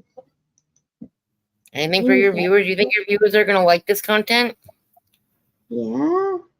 And hey, Cyber Ninja's viewers, anybody who's watching this, if you do want to see us do more of this mother-son legal breakdown of these cases, I'll be more than happy to jet over here and walk him through my analysis of these cases. Now, at least until I'm old enough to do this by myself. And I am not a lawyer. I am a high school dropout, stay at home. I'm a lawyer. Mama bear. I am not a lawyer. I am not a cop. I am not a psychologist. I have no degrees whatsoever. This is me sitting my fat butt on the internet and acting like a juror. I sit here trying to be as unbiased as I can. I teach you how to use the internet. There are some cases where I know too much, or I just feel so wholeheartedly about the evidence that I can't be unbiased. But on this case, I'm trying to stay unbiased. Do you know what it means to be unbiased? Mm-hmm. Okay, that means to go in without picking a side. Bias means it's like your favorite character or something, and somebody asks which one's better, and you say your favorite character. Right, even though the other guy may actually be better. Yeah. So we're going to come into this trial unbiased on Monday, and we're going to let the evidence speak for itself. Yeah. And we will be streaming even if we around. think that she did this, with everything that we got, if the prosecution does not prove it to a reasonable doubt, then she's not guilty. Now, there's a big difference between innocent and not guilty. We'll get into that later. We will be streaming Custody to somebody that you feel so strongly about. That, I think, is sufficient for a motive. This case turned out to be predictably unpredictable because it was a blender. Molly has pointed it out. Emotions here, emotions there. I love you, I hate you. There's a song, I love you, hate you. This was life, love you, hate you. And it could very well be that she set this up because she wanted to get remarried, but not to Doug. Let me ask you now. We're getting ready for a trial that's going to begin on Monday. Is this a motive that could be sold to a jury? Does it sound like, okay, yes. All right, we get it. So. Now we understand why she would do this. It depends on how well the state attorney's office is able to show to the jury that Doug, was vicious, was stalking her, and was scary. He fired at the ceiling. He did all of these things. If they can show how frightening he was to her, they may very well have a great case to defend Ashley as PTSD. Okay, and he just misspoke there. He said the prosecution has to prove all that. No, if the defense can prove all that, then she wins this case, hands down, walks away. But if the prosecution can prove and show this jury that she's just a manipulative, vindictive, witchy girl, a witchy little girl. Yeah. Then the prosecution will win the jury. It's all. There's something I've seen a lot of lawyers on LawTube say is juries are very, very unpredictable. I mean, you try to pick the best ones for your side that align with your views when you voir dire them, but you never know what a jury's going to do behind those closed doors. And a lot of times you never know what they do other than guilty, not guilty. Hung. The old battered woman syndrome. It's never just motive, right? Motive is, something that jurors like to consider. And remember, I don't think in Florida they have to prove motive. I don't think so either. You don't have to prove why they did it. You just have to prove that they did it. Yeah. Consider the mental state is obviously part of this case, what led to the shooting seconds before, but it's also the act. And I think what's going to be important. But isn't motive everything here? No. Because she's No. either motivated by self-preservation or she's motivated by, I got to take him out. I think what's going to be most important is going to be the ballistics description, the quantity of shots, the type of bullets, the type of gun, and how he was facing.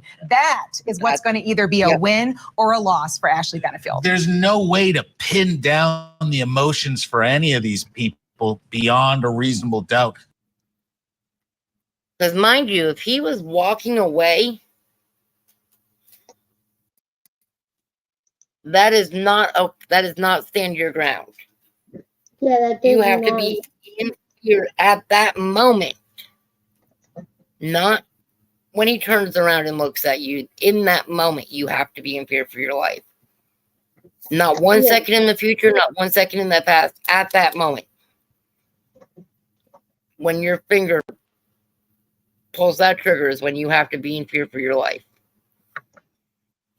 And self-defense cases have been hard, and I've been watching these cases for a couple of years now, and I've only seen one self-defense case win, and that was the football player out of Florida. I think a lot of these cases are in Florida.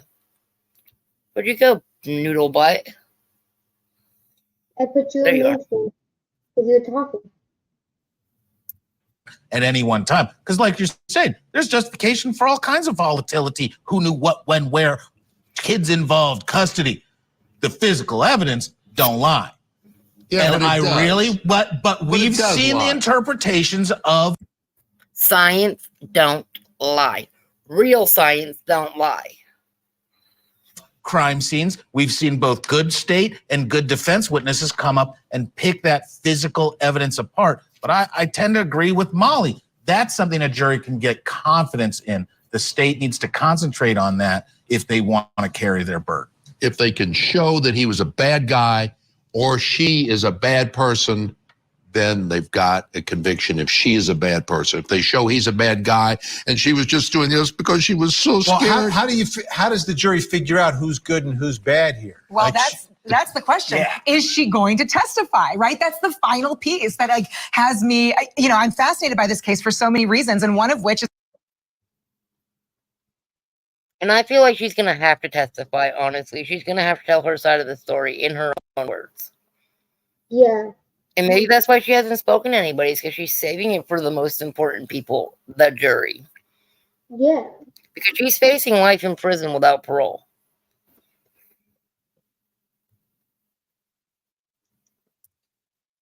Which is that we have not heard from her, right? So that is a huge part of this trial. And that's the tricky defense lawyer thinking, because what do you do by keeping her completely silent? The state does not know what to build in advance of How about her this, statement. though? There was a family court case, and she testified. Yes. He testified. Judge didn't believe her at all. And just so you know, their testimony from that divorce case will become evidence in this one. Her words in that divorce case will be used against her in this court case. Yes. Easily. Yeah, because they're prior statements from a party or something like that. Yeah. Does that play into the mix for what the defense is talking about as they prepare for this trial? Of course it does. And there's part of it, how she is dressed, what her body language is, what her facial expressions are, how she interacts with her lawyer, how her face responds to the testimony of the state attorney's witnesses. All of those things make a difference. Yes, they do. Okay. Any other videos you want to do? Yes. Hold up. While you do that, I want to do something. YouTube. There's a I wanna say video I that- wanted to do, but there's something else I wanted to look up.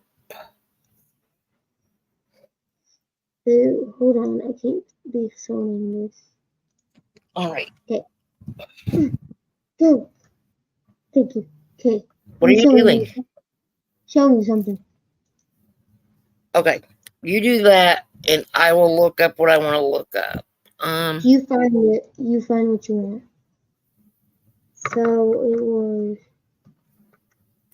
I gotta exit out of full screen. Yeah. Can you still see me? Let me check. Yeah. Can you still see me now? Yeah. You're perfectly fine. Okay. Can you see me fine? Hold on, I'm looking something up.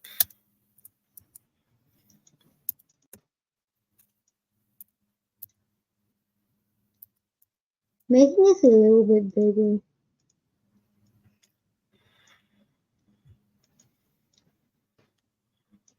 Okay. There we go. Does this one look better? Bigger on like. See, what's much to the side like this on. Hold on. I'm gonna put it. Okay.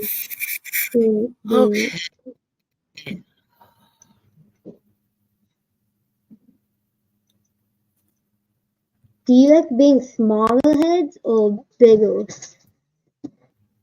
I like being the same. I like being like that. Like this? And then once we're talking, I go like this.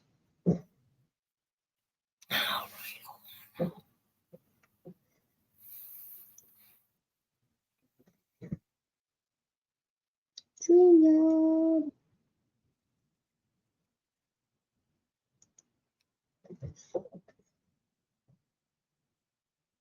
What are you doing?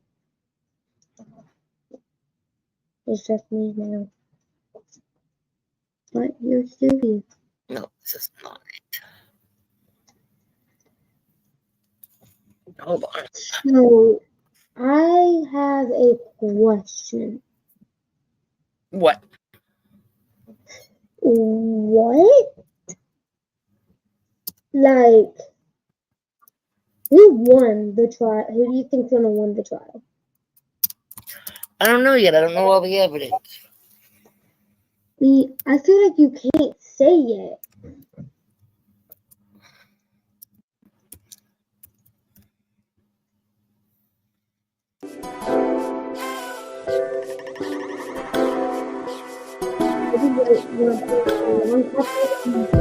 Okay.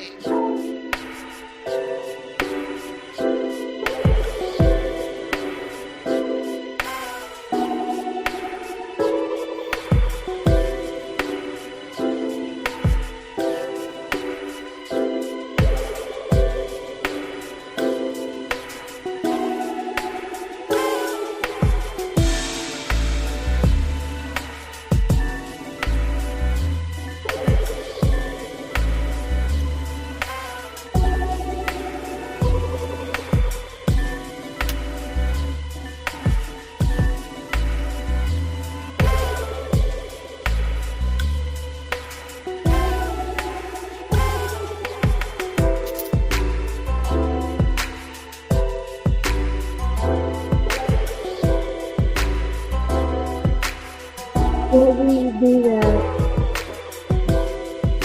How was I work? Okay, we can find different ways.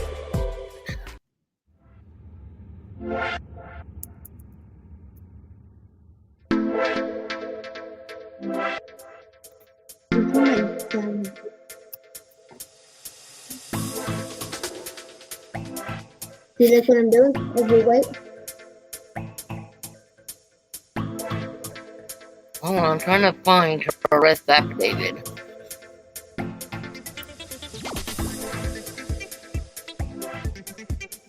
It's bankruptcy court.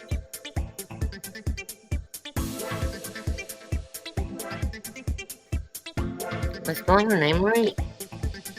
What, me?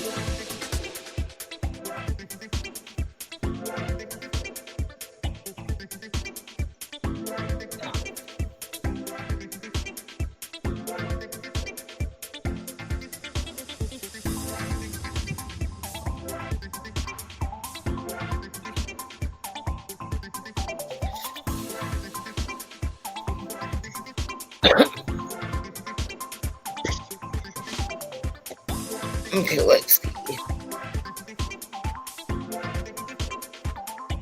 That was 4 days ago. How do you do this? I'm not. Okay.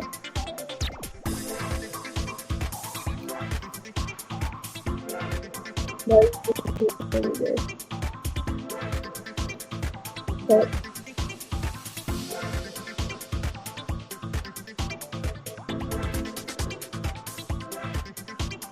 Parts of the 911 call.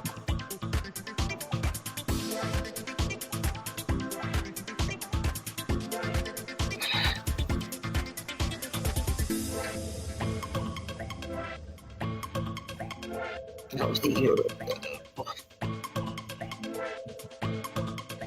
Alright, I guess it's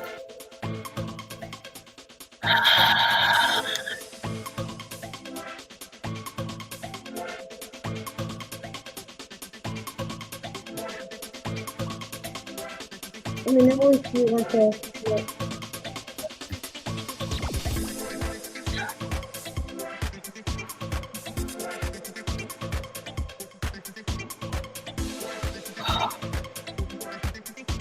Switch to Chrome to protect yourself from malware, so you can surf without getting phished. Fast, safe, yours.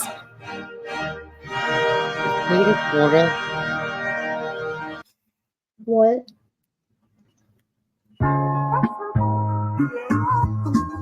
Here we go. Let's see what we can find.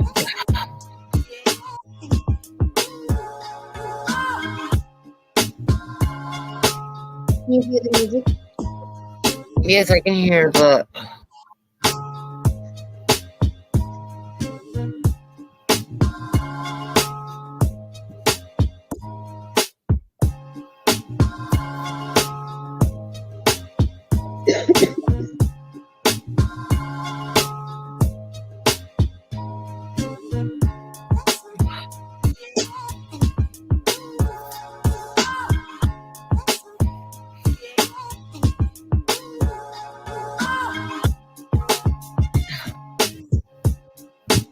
Oh, yeah.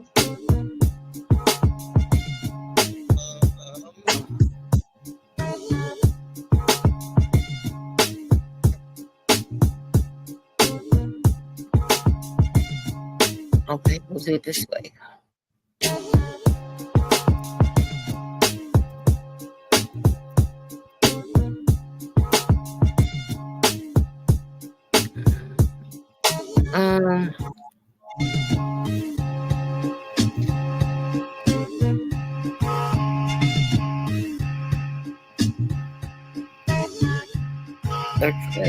Okay.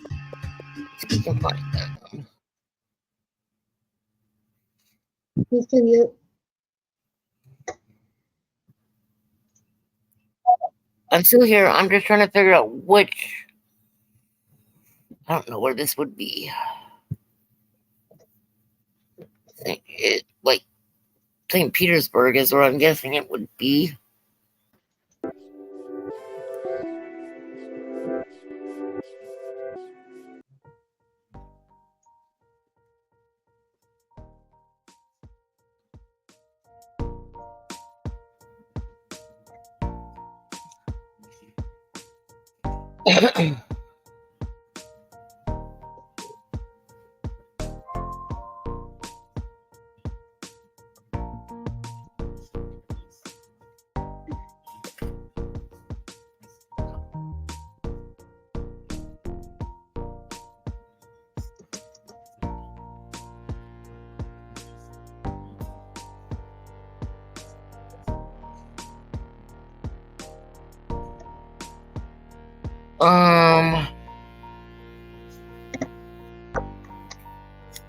You almost got it.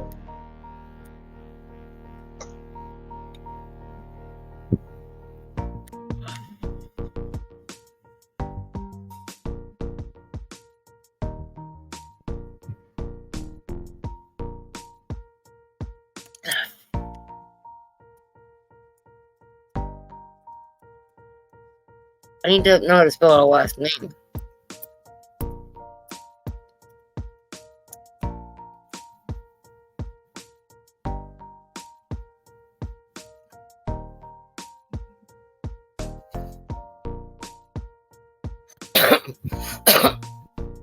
I'll be right back. Okay, baby.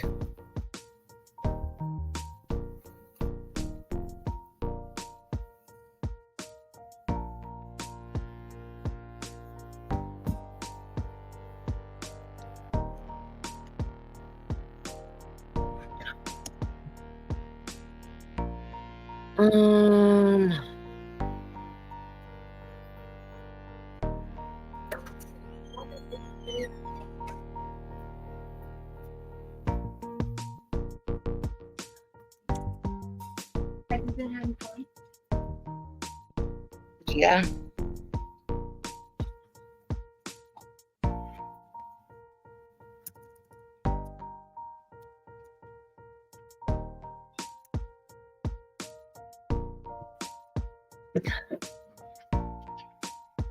All right, there we go. I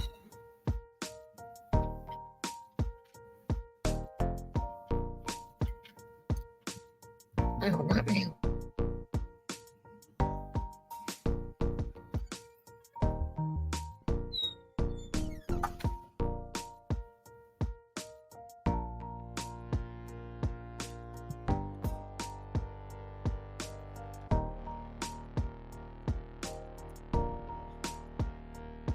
All right.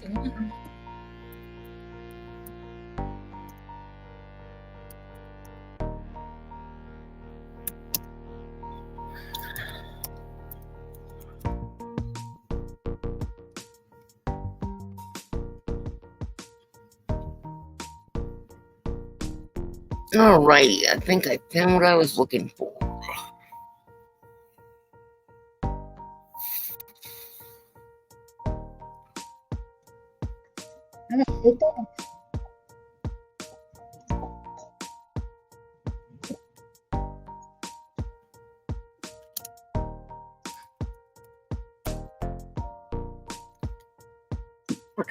There we go.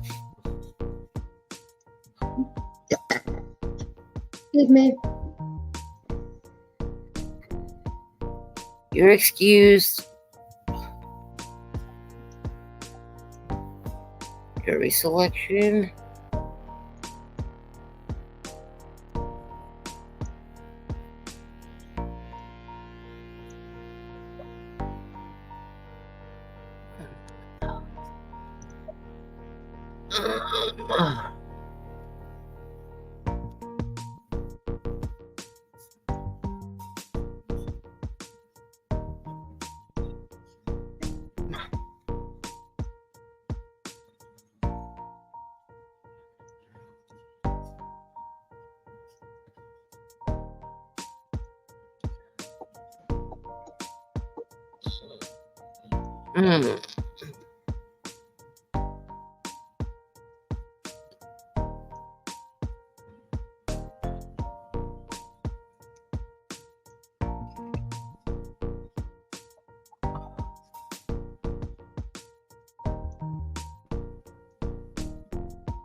That's weird that there's like no motions or anything.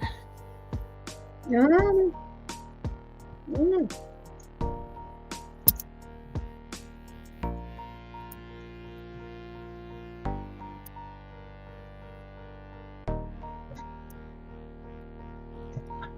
See me?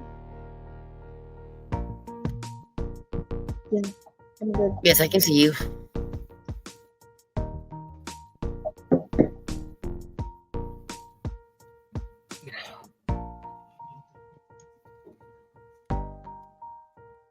Did you put on one? I'm trying to find something.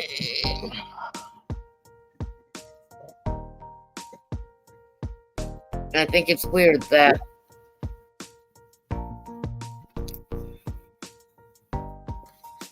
I can't find the arrest affidavit.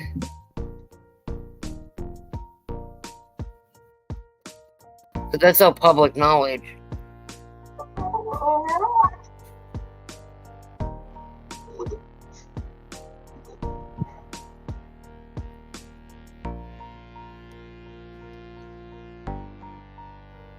Okay, so one thing we can do is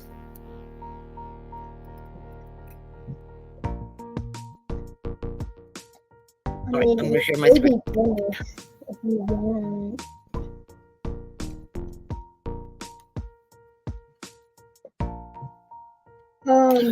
Here. I'm gonna read this little article. Present it. Screenshot.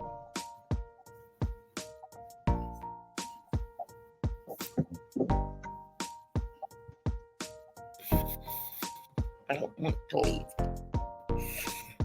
Alright, is it streaming? Give me a second. I'm fixing that. Right there we go.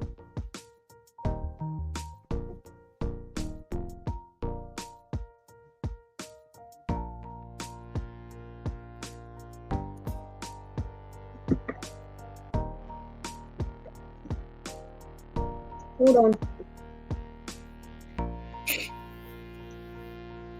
Alright, so this is from, I guess, out of Florida. Yeah, Tampa Bay Channel 10. So it's, are you ready? Yep. You ready for to read this little article on Tampa Bay Channel 10? Mm-hmm. All right, so Black Swan murder involving former ballerina accused of killing husband is set to begin. Ashley Bedingfield attended a pretrial hearing and hopes Florida's Stand Your Ground law will aid her in a self-defense claim. This case was featured on 48 Hours. And there's a picture of her. All right, Bradenton, Florida, a murder case that gained national attention and was featured on the true crime series 48 Hours is set to begin trial next week. Dubbed the Black Swan murder trial. It involved 32-year-old Ashley Bedingfield, a former ballerina, accused of shooting and killing her estranged husband. Bedingfield was in court for a pretrial hearing and is still hoping Florida's Stand Your Ground law will help her claim self-defense.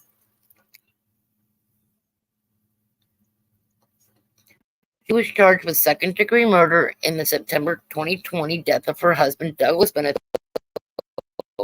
The shooting happened in her mother's home in Center Park area of Manatee County. Outside the Manatee County courthouse, a group gathered in solidarity for Bedingfield. They have been marching days ahead of the trial to drum up support, chanting, "We stand with Ashley." Investigators said the 28-year-old former ballerina and bikini model shot and killed 50-year-old estranged husband in the White Rock Terrace area Lakewood Ranch. Court documents showed Bedingfield claimed her husband of 4 years, whom she met as a widower and married after a 13-day whirlwind romance, was abusive and charged at her. Her mother says she's been punished for survival. How horrible to want to destroy a mother and a daughter who did not do what they say she did. How horrible, said Alicia Breyer, Bedingfield's mother. Investigators said the couple had been separated and were tussling over custody of their daughter, now 6-year-old. Their daughter had joined in hitting the pavement in support of her mom. I kiss her sometimes and I hug her sometimes. It feels like I'm standing up for the right thing and I'm doing what's right for her, said Emerson Bedingfield, Ashley's daughter. In court, Judge Matt Wyatt addressed several issues, including the state's request for the defendant to proffer the DV evidence expert on the battered spouse syndrome, which was denied. Last year, the judge also denied a motion to dismiss on the bias of immunity from prosecution as provided by Florida's Stand Your Ground law. If convicted, Bedingfield could be facing life in prison. The trial will begin with jury selection on Monday.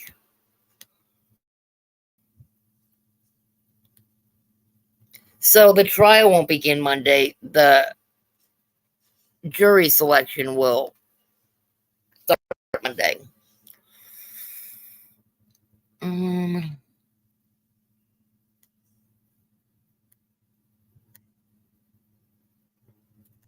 Let's see if I can.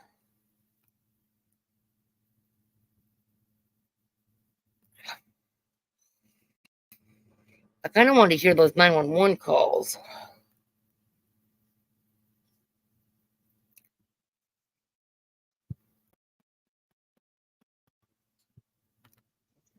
I don't think we can.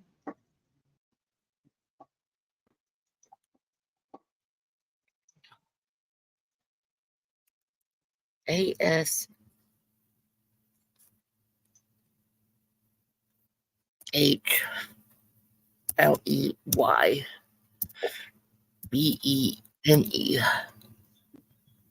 What are we looking at? Hold up.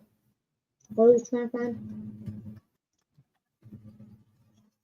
I was trying to figure out how to spell our last name.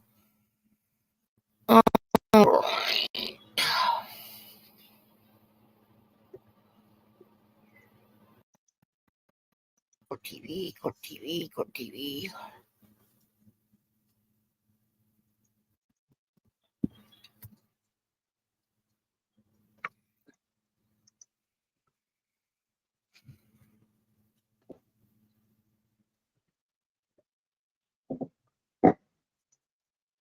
Okay.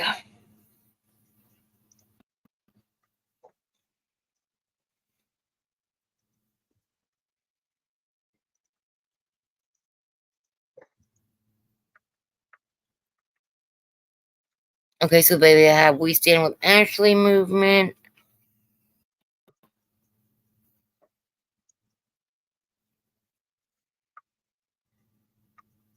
I think this is the one we just watched.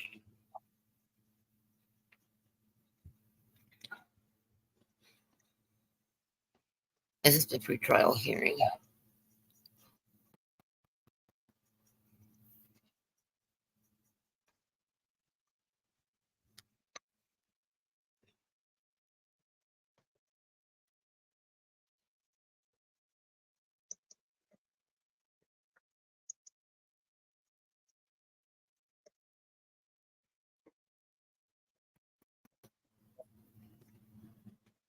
I don't understand. I ain't never had this hard of a time. Oh, yeah.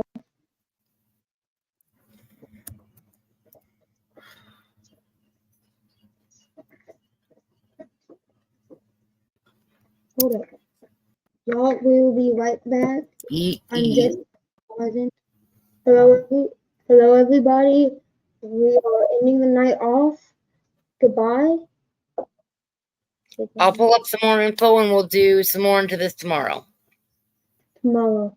See you tomorrow. Peace. Good night. Good night. Good night. Good night.